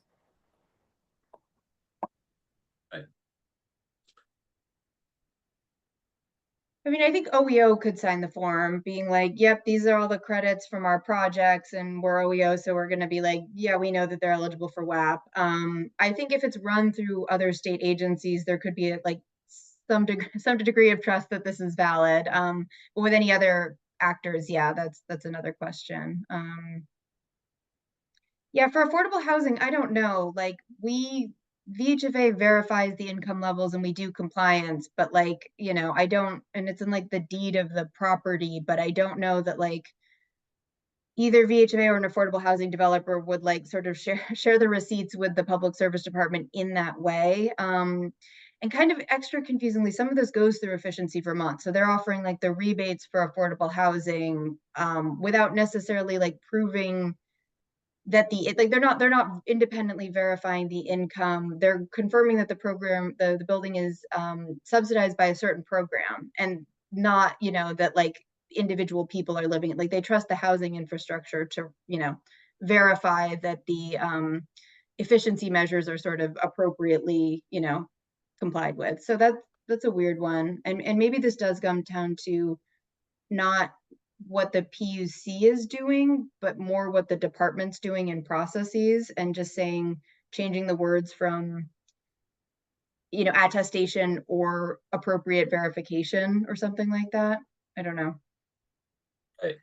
Something more general. I was just, I think when we brought this up in the working group, I was just thinking of ways to reduce redundant paper, like, you know, administrative stuff. Mm-hmm. Oh, yeah, maybe just yeah, a rework of that sentence would be nice, just to kind of give like the department and a verification scenario, like the yeah, the breadth to be able to, you know, verify, to attest that, you know, there is another source of income verification out there that already exists. But yeah, the on the ground reality is this would mean that, you know, the OEO would have to get all their clients to sign a separate form saying, you know, after they just verified their income through paychecks and, you know, very in-depth verification, to then sign a form said you're low income. Like it's kind of like they've already, you know, just have them do it twice. I don't know if it makes sense to just have them sign two pieces of paper. So yeah. And it might be messy because they may have been verified for LIHEAP, right? And then not verified again for WAP, depending on the time cycle. So you might have to randomly, back. I guess you're in someone's house, so you probably are seeing the person, but still. Yeah, and then it would have to be flagged to, okay, like the energy auditor, make sure to bring this form with you to sign it. And if you don't, then as like OEO can't register this. And then if they, you know, yeah, I just see like a, yeah. So you know, income verification and getting paperwork from like the DOE 66% is very, very hard. 25% is hard. Client tenants are never all home at the same time. It's a real challenge.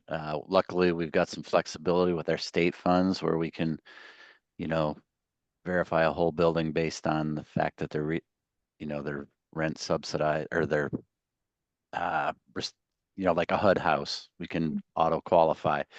But it's really difficult and time consuming and expensive to chase each tenant in each building and get a signature for those who haven't been involved in it. I'd say impossible. At least that's what I hear from weatherization agencies when that's the method that DOE requires. So we don't use DOE funds in that 66% because of that. Yeah. That's good to know. So I'm seeing that this feedback is still, I think, matches what we want. It's just not necessarily fully like fleshed out with recommendations beyond. I mean, I think they could change the draft rule to say like verification is fine if you have that, and it's just to really like, does the PUC need to get more specific about what verification means, or leave it to the department to have the flexibility to determine verification, and you could have some administrative oversight about how to get lists together to be appropriate, so that, you know, that's some language like appropriate verification or other appropriate like verification method, and then the department has a check mark that we say verified from OEO or verified from affordable housing or whatever, and that would be like just one checkbox that we would do for that measure. Yeah, so maybe just like a one-liner that just expands upon that says or another income verification method. Yeah, the commission would very much appreciate language that does not end up in our rules being overly restrictive. That's something we're very much concerned about. Understood. Yeah, that's probably something I could take a crack at drafting like that. Sounds like it's really, we're talking about like one sentence here. But yeah, I do think it should have a way to include LIHEAP, which won't go directly, like won't work like WAP, but like, the fuel deliverers could take advantage of. Because I do think there's something there where if you're not already enrolled in LIHEAP, it might look a lot more attractive if you can easily get your low income customers without getting someone to sign a form. Like that seems potentially valuable. And I think people would be more likely to sign up for it. So yeah, I don't know, but I also don't like, people shouldn't be like sending lists of who's on LIHEAP just randomly. So I do think it's like going to be up to the department to facilitate that with partner state agencies where lists are kept. right. But you're talking about obligated parties having they already have a list of who's on LIHEAP, I'm pretty sure. Like they know who's on fuel assistance. Right. And I'm saying, so like, they could use that without additionally like getting person to sign the form, I guess. I don't. Mhm. Right. So they could deliver fuel and the person doesn't have to be home. Like, Yeah. Yeah, requiring them to like knock on the fuel driver to get out, and we're already having them check to make sure the burner can accept biofuel. But just making a qualified delivery, in the future, having them to get the verification form every time they deliver fuel would be overly burdensome, I would say. So Okay, any other comments on, we have Pikes, which we'll get through quickly, but any other comments on sort of what was in the working group's feedback? Okay, so Ben, I will send you my notes, as kind of random as they are, but and you'll take a crack at getting the sort of draft language I produced and getting that polished into a memo that we can vote on, and with the feedback that this group suggested. Okay, great. Good. I think that's going to be really valuable. Like, I think we identified things that are actually a problem and can be fixed in the rule, which is always exciting. So, before we move on, so Pike's comments, I hope you all had a chance to read them. They weren't in the packet, but he emailed them. Oh, sorry. Yeah. Before we go on, if we can just open for public comment quickly, Okay, and then we're looking on this. We're not leaving the topic, so I didn't know. it's okay. We just so that we kind of keep the timing in case anyone needs to hop off. Fair. Yeah, that sounds good. Thank you, Sharon. Okay. So we'll take a moment and see if there's any public comment. Just a reminder, we normally do 2 minutes, so we'll give you 2 minutes to give a public comment and come back to you if there aren't at the end if there aren't any more public comments. So if you have any comments, please feel free to come off of mute and speak them directly into the room.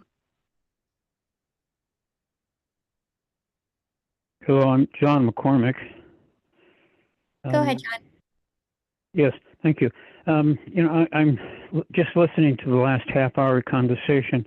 I'm wanting to say you should also recommend that this be called the complex heating standard.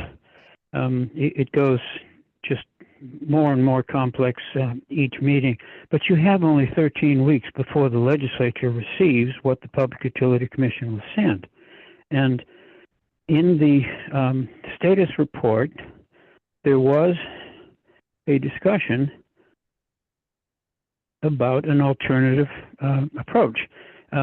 It was fairly well justified in the October 1 comment, and the PUC was referencing Act 62 of 2019, which I have repeatedly said should be the boilerplate for the PUC, but nonetheless, we're into this complex heating standard. The Commission said, we intend to develop this alternative concept in the checkback report and will solicit feedback later this year.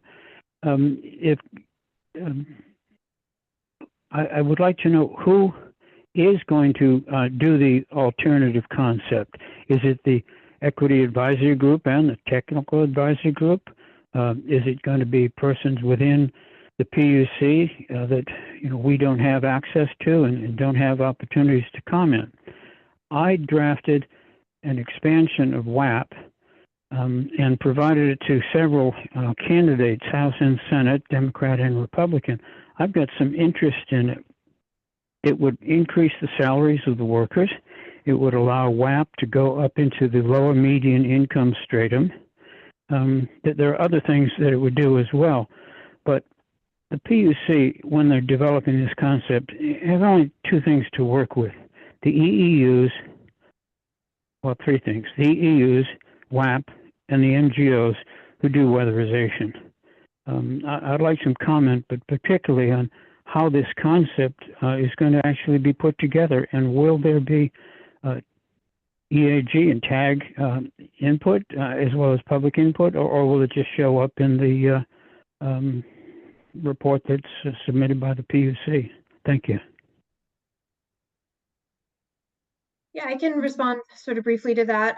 We do have the companion report as an item later in this agenda, so I'm hoping we are able to get to that. I'll say briefly, what we've seen in the companion report to the draft rule is all the EAG has been provided in terms of details on that plan, and I think we can have a discussion of what that means, but without getting more detail, it is going to be hard for us to comment on a plan that we don't know the particulars of. So the EAG will be drafting its final report to the legislator.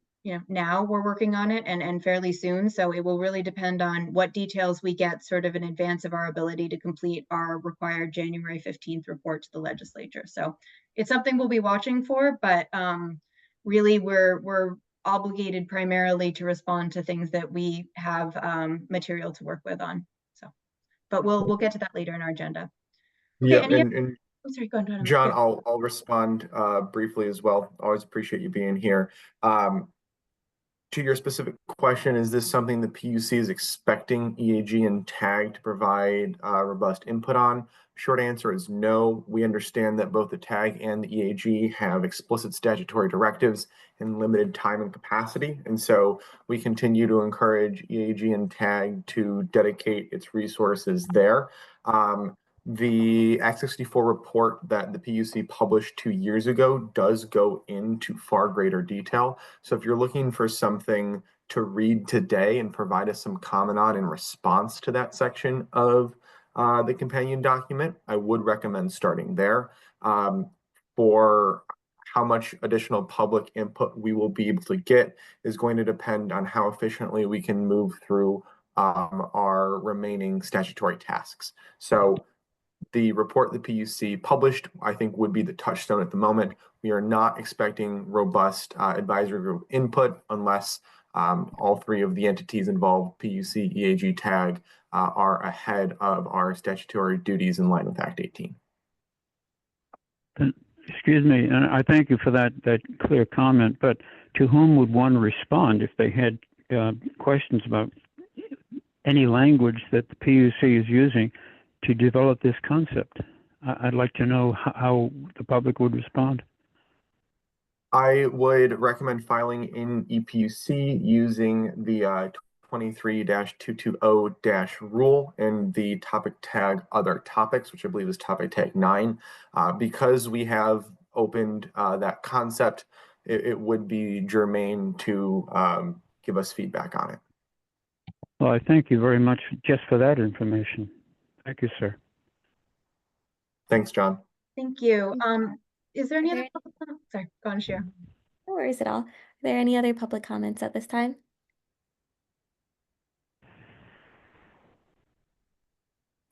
Yes, there are. I'm trying to unmute. Can you hear me? We can't Yes, hear we you. can hear you now. Go ahead, Renee. Yes, thank you. I actually gave written comment way at the beginning of the procedure, and I guess I want to start by saying how much I appreciate listening in to this discussion. I haven't been able to listen in to a lot of your discussions. And I appreciate your expressed concerns and your patience in trying to work through the details. And I want to offer some low-hanging fruit. I can't give you the date of my written comment. I can look it up and I can submit it or resubmit it. I have been in rental properties that have been weatherized. The property I lived in for 30 years was weatherized when I moved in 1989, and then weatherized again 20 years later. And then the property was sold and I moved. The current place where I live is an old farmhouse with 2 rental units. It was eligible. The weatherization was started. I have a 1-bedroom apartment. On the attic floor, so that is 2 stories above me, when the weatherization crew went in to add more insulation, it's already insulated with vermiculite. The crew immediately stopped and left. And my comments pointed out to the fact that I was hearing in the testimony, that I read the transcript, I listened. The weatherization program got 150%. You're the best program in the world. And I will say they're a wonderful program. This is not about that program. Without going into detail, Jeff Wilcox can possibly go into detail, or maybe you can ask the heads of all the different weatherization programs in the state. But what I have been told repeatedly is that because this program goes through DCF, and the state health department will not accept any testing for asbestos. So when they find vermiculite, they will not even test for whether or not it has asbestos. And I have been told repeatedly by numerous people that there are approximately 10% of eligible units that will not be weatherized because of this bureaucratic funding mechanism that I don't fully understand, because of who manages the weatherization program. Now, I cannot speak to how much the state is going to increase funding for middle-income folks who just barely don't qualify. But I would venture to say that with the well-funded agency, a new agency whose sole purpose is to support moderate income and low income property owners or renters to cut their carbon emissions, funded not in the same way as the current weatherization program, give it a different name. I understand Efficiency Vermont doesn't really want to take this on, but I would venture to say that it would be a very easy way to cut carbon emissions by taking out the bureaucracy for these 10% of weatherization eligible homes and the next tier of moderate income homes that may not qualify for weatherization. 30 seconds left. But Renee. don't have the economic ability to do an upgrade for themselves. And I will say, on this old farmhouse, there are 2 huge south-facing roofs. And if there were a program to install the solar panel and build the shed to put the Tesla wall in, you could cover all the electricity in this house and a few more in the neighborhood. But this family who wants to hold on to its property for the 8th and 9th generation is not well endowed. This is not an investment property. They're renting it out so they can keep it in the family. So thank you for hearing me. Thank you, Renee. And I just want to direct you to a comment from Jeff Wilcox. He said, I'd be happy to discuss your weatherization project specifics and vermiculite, and he provided his number in the comments. Okay. I'll pass it on to the rest of the EAG if there's anyone who would like to address Renee's comments. Is it all right if I say a couple quick things? Yes, let's, we Yeah. don't have time for a lot of specifics, but I'm Yep, happy I'll to be let you quick. Yep. So vermiculite is it's a non-weatherization matter that prohibits or is an obstacle. It's going to be an obstacle for anyone, not just low income, but 10% of the homes we see have it. It's not really bureaucracy. It's a matter of funding that our weatherization funds aren't earmarked for vermiculite. It's for energy efficiency and health and safety. So we've been able to get some vermiculite funds through various sources in the years. It's not enough to keep up with the demand. I'm happy to talk with you about your individual project and explain more, but it is a challenge that I've been sharing with this group and many others over the years that want to weatherize more homes. It's a significant obstacle that's got to be considered and addressed, and thanks for bringing it up. Yeah, well, thank you. I think we've already talked. And I'm Yeah, I glad think to talk more. I yep. just want to say that I worked in the building trades, and EPA wants vermiculite as well as lead to not be touched, so to be sealed in place. That is what the EPA recommends for handling that product. And so, I respect the funding problems that Jeff mentioned, and I'm just saying there could be a bypass around those funding problems if there was a separate state development agency targeted to manage those houses and then the next tier. It's not, that is not complex. It's not related to any of the credit projects that you have in mind, which I disagree with. And I didn't mention, but I will now, every small fuel dealer will either pass it on. I've already been warned by my small local fuel dealer that depending on what the state does, if they are given more expense, they have to pass it on because they're small businesses trying to do business with a minimal margin. These are not mega corporations. So thank you for the time and for keeping these things in mind. And thanks for your comments, Jeff. Thank you. Renee, are there any other public comments at this time?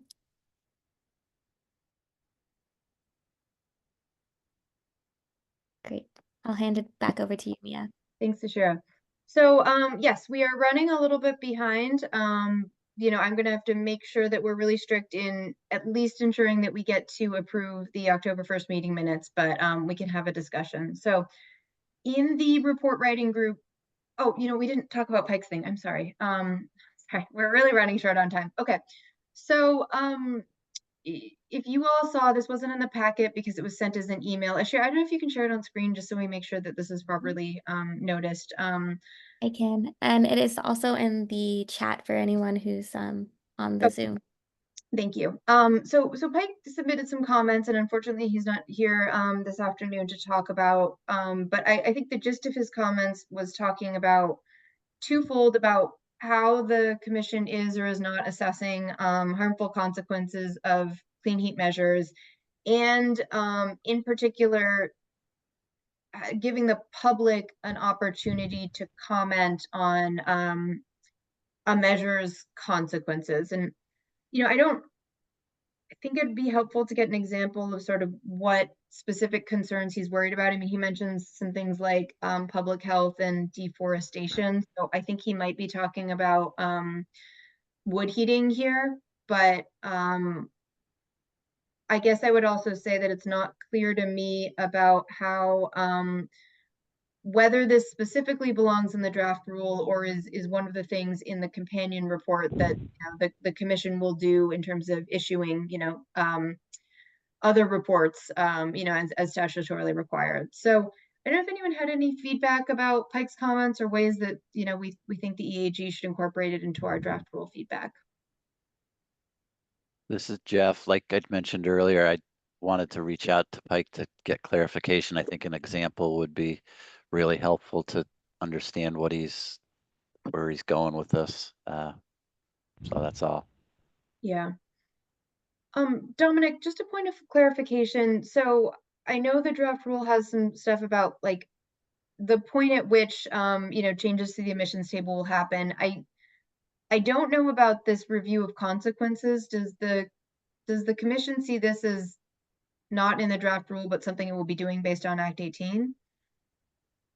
Oh, is Yeah, so Pike brought this up at our technical workshop and has filed this in the case. So if the AG is in overwhelming support, I would suggest an endorsement, but it will be addressed and considered by the commission under the current circumstance. Because the review of consequences happens in conjunction with other processes, we think it might deserve a mention in those other processes. But even if we fully embrace this perspective, I don't think it will be a huge portion of the rule. I don't have a good answer for you right now because Pike was right to mention that this is in statute and not in our rule. And one of the things that Thomas Nauer at the commission mentioned during the technical workshop is, well, we will be spending most of our time with the rule. We will also be fully complying with the applicable law. And so because this already exists in law, it is something the PUC will do.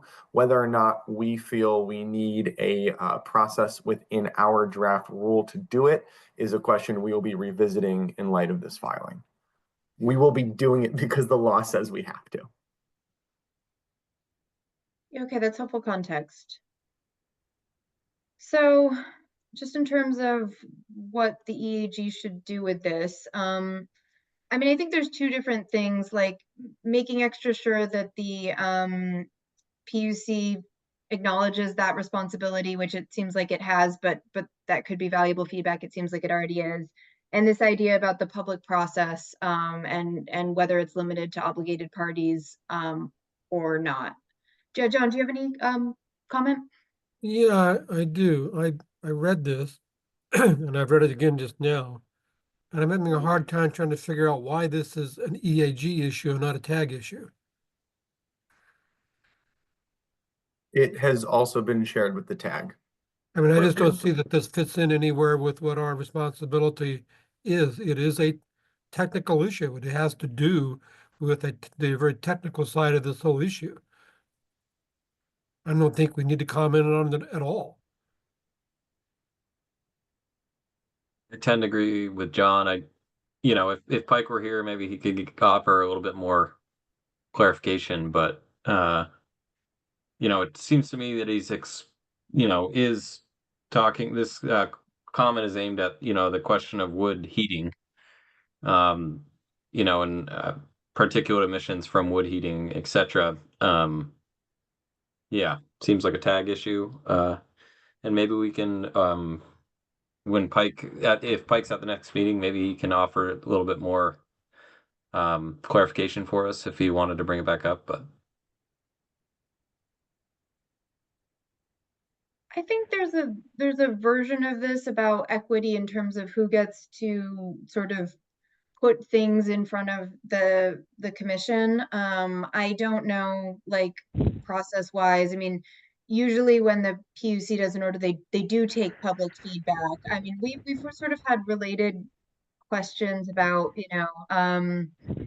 like this portable heat pump, window heat pump thing. Like, what's the best way to make sure that that is available? And I mean, any of us, when we no longer exist, could make sure this gets in the next triennial review by putting a comment on the docket. But I guess I get the flavor of, like, the commission has created kind of a closed system for evaluating this in some ways. I don't think it's a fully closed system. I mean, they are taking public feedback and it is a public group evaluating it. But yeah, I think there's an equity argument in there, but there's also this is very technical, and I think it should in some respects stay technical, because I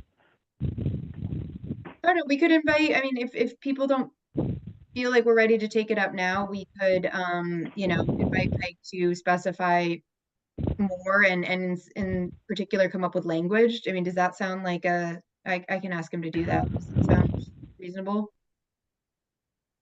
I want to make sure we talked about it. Yeah, I think if you drafted some language, you know, specifically for us to react to, we could. I mean, point taken. You know, we've all read it and kind of we can guess at where he's going with it. But if he had some specific language that he wanted us to vote on or something, I think that would be appropriate. Okay, I will advise him about that, saying that we covered it, and have him do that. Okay, so anything else on Pike's comments? Okay, and I'm getting some feedback from someone. Oh yeah, Jeff. I have comments on wood in our low income folks and as a way to, people will be using more. We find that people, when fuel prices go up, switch to more wood. It sounds like someone on the phone is unmuted. That's where I'm getting the feedback from.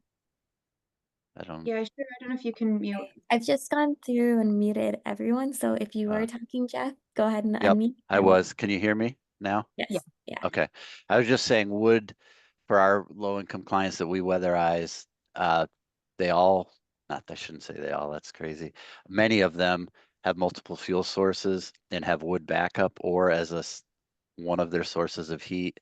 And when fuel prices go up, many of them switch to using more wood or pellets. Pellets have really become popular because of $1 per BTU, it is less expensive than definitely electricity and oil, kerosene, propane. So as an equity, I'm a real advocate that wood is important to our clients to be able to afford to heat their home.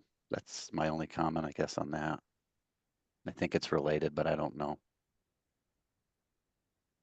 No, I think that's fair, and I think we are sort of suffering from not having Pike care about like where he sort of sees this going and how it would show up in the process. Yeah, okay. Well, I will email him about this feedback and just encourage him to get more specific about, you know, how he thinks that would show up or where he thinks that the process is needs to be adjusted. So, anything else about Pike's comments before we move on? Okay. So we're going to go to the draft rule companion report. So I think our sort of summary in the working group was that, you know, a lot of the details we'd like to know are going to be kind of in future orders that the commission is going to release. I'm thinking at this point, the draft rule might be the last thing that we can get into our final report. You know, it's if we get more information, I don't want to say we won't respond to it, but we're sort of running out of the time to do much detailed review, and it doesn't, you know, our report is due on January 15th.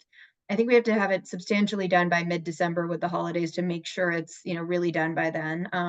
We will continue to meet as an EAG for until the clean heat standard is enacted, or I guess the legislature does something else that would include disbanding our, that's what Act 18 says. So I think we may have a chance to respond post, you know, January to orders, but it really depends on when they come out and what our timeline is for completing the statutorily required things. So that's kind of where we are. Like, I think we may have comments about like the disclosure form that the commission's going to produce, but like until we've seen it, we kind of gave some comments on the credit ownership discussion, and then that's kind of what we have. So I'm seeing important things coming out of this companion report. I'm not necessarily seeing a way that it's going to get into our final report, and kind of unclear about where we'll be able to respond to it kind of in that time frame. So I don't know if anyone else had any, you know, I think the proposed alternate program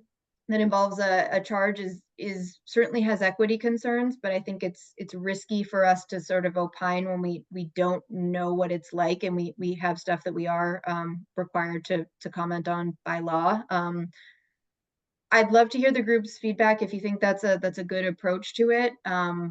But yeah, that's how I see it as chair, but I want to honor your perspectives and make our schedule work for that. So let me know your thoughts on this companion report.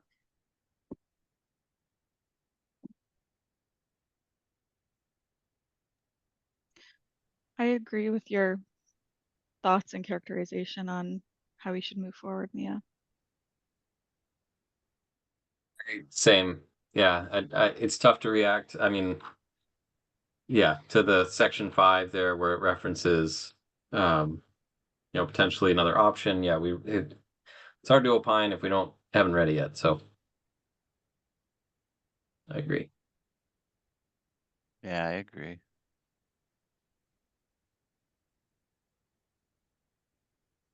Okay, yeah, and I think our final report probably should mention that, like, we didn't get information on all the things we'd want to, and we've kind of heard things about cost and complexity, and we had to leave some stuff on the table. And I think that's okay to say in our final report that, the legislature has to make this decision ultimately with the sort of most current information they have, not all of which is going to be available to us, or at least at the time we submit our final report. Okay. Anything else that we, I assume that our energy will kind of go into writing our final report. Otherwise, once we get our draft rule feedback, but is there anything else you're seeing in the final report sort of outside this that we need to keep our eye on?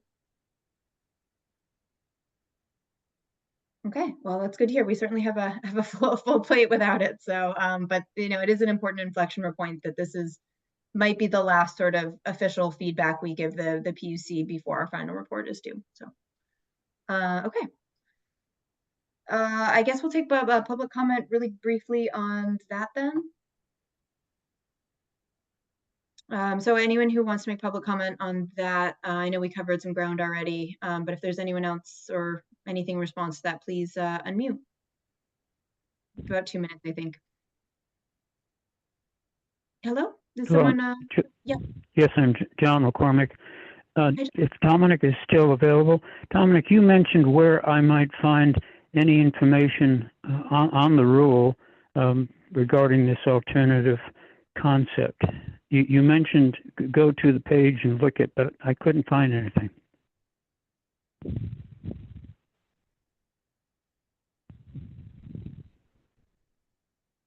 It looks like Dominic may be frozen. He may have lost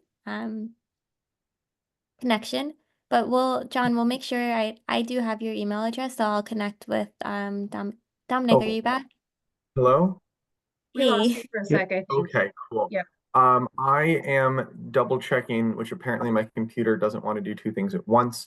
I believe there's a footnote in our companion report that references the Act 64 report we submitted to the legislature in, I believe it was in previous years. So, John, I would take a look at that footnote. While I'm not talking, I will confirm that it exists. If it doesn't, I will find a way to communicate to you where to find that report we made to the legislature. And No, Dominic, I have Act 62. I'm a big fan of Act 62, so I know it quite well. What I'm trying to determine is if the commissioners say they are going to look into a concept and report that to the legislature, I want to know the process, how the public can be involved in commenting on the concept. Otherwise, it's going to show up as verbiage when there's no time to really have public input. I absolutely hear your concern. We do not have a process in place at the moment because our focus is on delivering the potential clean heat standard as directed by Act 18. John, I wish I had a better answer for you at the moment, but I think I'm going to have to resort back to referencing that previous legislative report and filing any comments you might have in the Dash rule case. I will take note of this and bring it up with our team to see if anyone else in the team has more specific plans. I thank you for that. Thank you.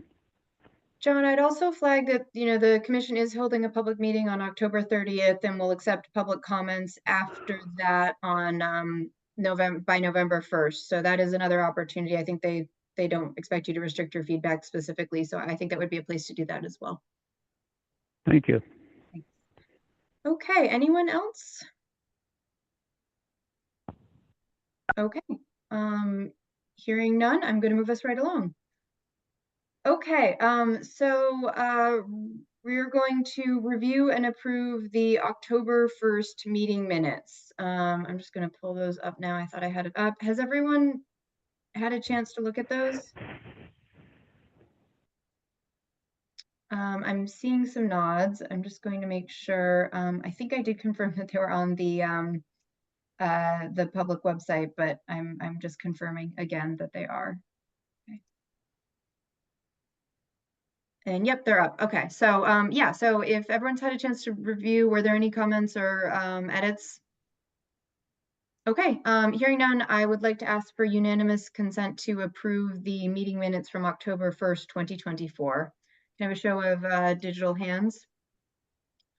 Okay, in my view as chair, these have unanimous consent, so we will consider the October 1st, 2024 meeting minutes approved. Great, thanks everybody. Okay, and then our final item on the list is planning for the report completion. Ashir, did you want to take this or do you want me to lead off? You're listed. Yeah, I can take, we can share it. I'll pull up our work plan so that we can see where we are. Give me 1 second.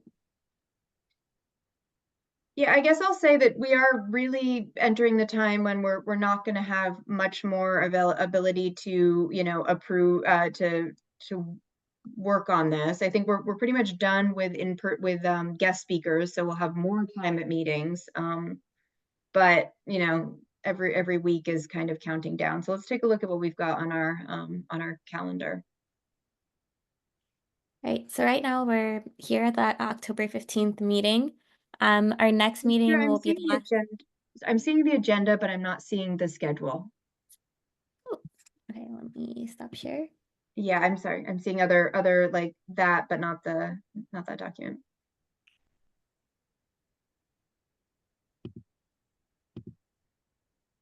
Are you There we seeing it go. now? Yep. Okay, great. So we have October 15th, which is where we are today, October 29th. The next meeting it will be the last meeting before our responses for the draft rule are due. So as Mia was saying, we should have all of the suggestions that we are going to be putting into all of the discussion that we are going to be putting into the report should be basically done by then. And then we have November 12th, 26th, and 10th to completely, well, really just the 12th and the 26th to finalize the report. The report should be done by December 10th, so no major edits, and then we'll have the formal vote to approve the report by January 7th. So that means we really only have the next 3 or so meetings, and we have quite a few sections of the report that are still not complete. We have a few sections that, as Ben and Mia were saying before, would be best to kind of pull out specific themes as to make them not duplicative. So that's kind of where we are. Mia, if you want to talk a little bit about what you've been thinking on this. Yeah, so let's see. I think looking at sort of what we've got, and just as a comment, I know December 17th seems pretty early, but I was thinking if we could or let's see, I think we had December 10th. I guess probably by December 10th, it would be great to have the report content pretty baked so that we can, you know, probably with the help of an intern will sort of bind it so that, you know, it's got the references, it's got the sections and the header comments, so that last meeting, I think, will be on a final report that, you know, has all of the materials that it's going to have. So that's why, you know, that's a long time. It's nearly a month in advance of it, but with the holidays and everything, and making sure that the report is kind of in the state it's going to be when it's submitted to the legislature is going to be you know, tight. And I think sort of in that month-long last period would be the time for individual EAG members to come up with any content that they'd like submitted under their own name in an appendix to the report. So that's all to say that, you know, I think it will take about a month to just with the holidays to make sure that the report is really final. Yeah, so in terms of like, you know, my hope would be that we can get definitely the renters and low income section sort of polished up by committee. I think that's kind of reasonable in the time we have left. We have some opportunity to use our regular EAG meeting as an opportunity to edit. I think it's going to be kind of more cumbersome with more people. I don't know that we've got a great way of sort of separating out the stuff that feels purely trivial, like, oh, that needs a citation, or like, I don't know what that means, versus like decision points that we have. So I guess I would say that, you know, we can kind of keep working in the background with this working group to do the sort of major sections that we think have important, you know, just major revisions. And then I guess I'm thinking dividing up the report, the other sections among individual EAG members and starting to slot in times where we will review like a finished version of it, or like a, not a finished, but like a complete, like a, you know, full sentences, introductions, things like that, and kind of work to edit those as a group. But if we're going to do that, we're not going to be able to sort of take the great but fairly half-baked work that our intern is able to provide. I think we're going to have some editorial discretion in what actually makes sense. So I want to get comfort level with, you know, people are going to have to come to these meetings with pieces that are sort of done, and then the EAG is going to have maybe sort of one round of substantive edits, you know, over the next couple of weeks. That's how I think we should use our in-person time versus our report writing subgroup time. But that is going to require some consensus of, you know, someone editing is going to have to make some individual discussions, since, you know, we can't edit offline as a group. So individual discussions about what feels pertinent, important, what is kind of extraneous, and what belongs in it. So what's our comfort level with that approach? Does that seem sort of doable? Okay. Yep. Okay. So, you know, I think I will probably tell our intern. So I gave her the manufactured housing section. I'm having her sort of fill in some of the stuff about like, what does Act 18 say? And like, you know, stuff that just seems like it should be in the report, but should not be controversial. Stuff like that. But I think we should start handing out assignments. And I know there are many of us who aren't here, but getting any other sections sort of across the finish line of something we can really edit. So let's, Ashira, do you have our outline handy? I can probably bring it up if Yeah, I can. Okay.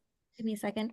So let's go sort of section by section and sort of try to get a sense of things we might be missing and start making some assignments before the end of the meeting, and we'll work out a calendar for doing that.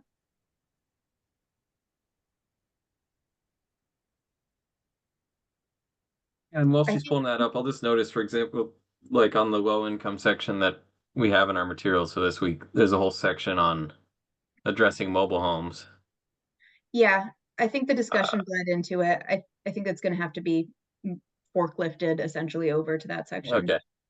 Just want to double check, because I was like, you know, I think that's when I was when I saw that section, I was like, okay, this is duplicative, but cool. Just make sure we're on the same page. I think she took whatever was in the discussion, and we weren't always strictly on topic, which is fine. Yeah, I mean, it's everything overlaps. So I see that it was sort of free flowing. So yeah, makes sense. Okay, so Ashir, if you want to scroll up just a little bit to the top of it, just to get, so I think we'll do the executive summary last. I'll probably draft that based on what the totality of the report is. We're going to have the legislative directive, which our intern's already working on. I think will be just really like, what is in the act? A few other, I think another big section that we're missing that we should talk about how to do is, I don't think we should go deep into every order that we responded to, but I think it should be a comment of like, we did this rubric. We had some suggestions about public feedback, and we responded to like this list of comments from the PUC, and here's a link to what we said in this. And then I think there might have to be something substantive about the draft rule, but like the legislature can always go read those. So I think it's got to be like sort of catching people up on what we've been doing this whole time without getting too in the weeds. So I think that section is not really in the outline, or I guess it's talked about additional PUC comments. So that's I think a placeholder we need. You know, I'm seeing stuff that we did talk about, like credit ownership. Since the PUC adopted some of that in the draft rule, I'm not sure that we need to give a blow by blow, unless, like, I think we would have if we had said something and the PUC did like the exact opposite of that, but like I don't feel that they did. So I just don't know. I think in similar reports I've seen, they said what like the Enabling Act required, and then they usually did like, we met X times and we did all these orders, which you can link to and read separately. And these are the comments we told the so I think that'll be fairly administrative, but someone needs to do that. And then I think that will include the draft rule feedback, but it can be in that section of like the stuff we talked about, and a short summary of like what those comments were. And then I think this will have to be kind of among the last things we do, but like benefits and costs, I think will have to be sort of its own section. And I think someone should probably just try to synthesize like things we've set aside from other sections. And I think this is just the duplicative stuff where it's going to be like, we know some households will be able to weatherize and electrify, but some won't. And, you know, fuel costs are a concern, but we don't know how much it's going to cost. So again, I think it needs to be a top level item, and I think it's really important, but I think it's also going to be not very long. Like, I think we just have to sort of cover that at the top, and make sure that things that we're excising from other sections like make their way up there if they're important but repetitive. And then I'm just going to keep going through sorry, if you can scroll up, share a little bit. So the households not readily able to access clean heat measures, Ben's been working on that. That's one where I'd love the group to take a look at it, because I think that's going to be important. So I'll plan to share that next week. Okay, that would be great. Yeah, if you can get that to me, we'll put it in the packet, and that would be good. And maybe we'll see what else is on the calendar with the draft rule, but maybe we start to look at that. And then you know, the Vermonters of Color, Jen started that. I think it's fairly thin. I don't think it's going to be super lengthy, just because that was one where a lot of concerns overlapped with other groups. But maybe I can touch base with Jen about seeing if there's anything she wants to add, and we can get that section in front of the group. And then low-income households, I think we'll adopt that by the working group. That leaves moderate income households, which is another one that you know, is basically just notes. Manufactured homes, I am having the intern look at that one now, but I don't know that we'll get that to the working group. So that might be someone where someone has a head start but needs to do like a pretty comprehensive edit to get it into readable form. Rental property owners, we're pretty close, and we'll make time to look at that as a group. Small businesses, I think Srini did a good start, but I'm remembering that we haven't really taken much of a look at that as a group. And yeah. And then obligated entities, we haven't really discussed. Some of that got lumped into small businesses. I don't know if we should just have a section that's like non-households impacted by the clean heat standard, and just kind of talk about like the landscape of not households, recognizing that there are other sort of costs and benefits. I mean, well, yeah. I mean, Matt has written and provided comments on EPUC pretty extensively on that topic. I'm wondering if he, you know, because there is equity concerns for the obligated parties themselves, and I think he would obviously be the best one to speak to those concerns. So given the amount of, you know, content that he's created on that topic, I don't see it as a major lift for him to maybe put that together. I guess I would defer to him, but okay, it just strikes me that, you know, keeping up with the proceeding, it's like, you know, we know he's opined on quite a bit of stuff there already. So yeah. Okay, and then there's an implementation recommendation section just about how to sort of keep us on track and keep the PUC on track. And I think this is probably, I'm seeing this as a discussion about specific recommendations we want. So let's try to get that. Ashira and I can get that on the calendar maybe not next week with the draft rule, but maybe the one after. We'll figure out a place to put that in. But yeah, I think we need to have a discussion, not just a written thing, about implementation recommendations and where we see the next step after the legislature adopts this, or something like what kind of what happens after our final report, either in the long or the short term. And then yeah, individual comments will be sort of in an appendix, which I think we should let individual EAG members say anything they want and not have that reflect on the full report. We can have a disclaimer so no one feels like they have to sort of vote for it or against it. Okay, so that is a lot. And I'm seeing we have 4 minutes left. I'm trying to think, and Ashira, I'm kind of speaking out loud and looking to you, but just how to do assignments, and if people are comfortable sort of staying with the sections they've already started. I know not all of us have sort of a section that's sort of ready to go right now, but I'd love for us to kind of break out again and just produce content that's like done-ish for us to start, responding to and finalizing. And it sounds like we've brought this up in the past, and I think people were pretty ready and willing if we assign something to you that you are happy to kind of run with that. So maybe Mia and Chris and Dominic at the next meeting of the 4 of us, we can just kind of break it out and see if there's sections that make sense, and then if you receive a section that you're like, I don't really know that much about this, or I don't want to work on this, we can figure it out from there. But maybe just giving you a place to start would help.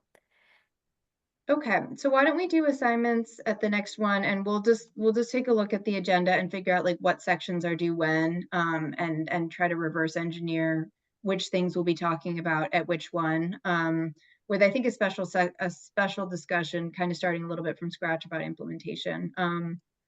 And then, so yeah, we'll follow up with that. I think if you already have a section assigned, like kind of assume that you'll continue working on that. So, if there is content you can work on that's not kind of being adopted by the report writing group, or, there's not some other reason, it would be great to just keep working on that. I think that honestly may only affect Emily, who's on the call right now, but I will loop in Srini and Matt and Jen about assignments as well. But, it would be great if we could just keep up work. And, I do think if there is sort of notes in your section that you've already sort of seen, it would be great to just see if there's anything else, like in terms of especially recommendations.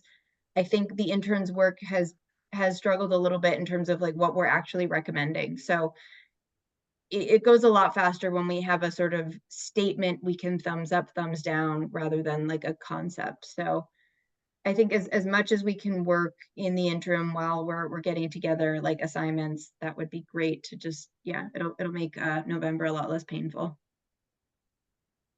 Okay, awesome. Well, I do think we made really good progress on the draft rule, and I think we're in really good shape to have that done next time. So I'm going to move to next steps. Let's see, we've got Ben is going to take some edits for the draft rule. Oh yeah, I'll turn it over to I have the next steps if you'd like me to do them, Mia. Yeah, absolutely. Thank you. Yeah, so the EAG anyone who can in the EAG will join tomorrow's tag meeting, which will include a discussion on the wood heat if interested. Jeff will reach out to Ben to create a specific page on weatherization and highlight areas that we need specific input. There is also a public meeting on the Clean Heat Standard on October 30th, so anyone who would like to join can join, and you can encourage other people to join as well. If you're submitting any individual comments on the draft rule, those would need to be done by November 1st, and we'll also be working to submit the EAG comments. Then we'll define, and I don't have this quite right, but define the portable heat method question for TRM and raise it at tomorrow's tag meeting. Also about qualified capital investments and focusing on a subcategory idea. So I know that was unclear, but Ben, do you understand what you need to do? Yeah, just that I think, well, on my notes I had rewording that section about the portable heat pumps in our draft rule comments. In Mhm. terms of the tag feedback, certainly happy to say something at the tag meeting tomorrow, but I guess what I'll do is I'll ping my colleague at the department who's Alec, who's going to be representing the department at the tag tomorrow. Yeah, we'll pass it along basically. Yeah, we have representation on that group, so yeah. Perfect. Yeah, I Mia, think to Emily as well will be there. So, you know, Yep. I think Izzy's just saying like, this is a serious question and, you know, making sure that they're aware that is a question. I'll mention it to Rick too. I have it as Sure. part of my EAG update for the tag. So Okay, I'll just great. have part of that and I can hand it off to the department if you'd like, Ben, for more. Great. I mean, yeah, information. that'll. I just think it simply just needs to be raised with the tag, just Yeah. so like as an I can do that. FYI. And yeah, we'll leave it at that probably. Okay. But I will be updating the language around that for us to react to for next EAG meeting in our draft rule comments. perfect. Yep. Mia, to ask Pike to draft language on his recommendations for the EAG to vote on next meeting. Ben, to share the section on households not readily available to access the clean heat standard.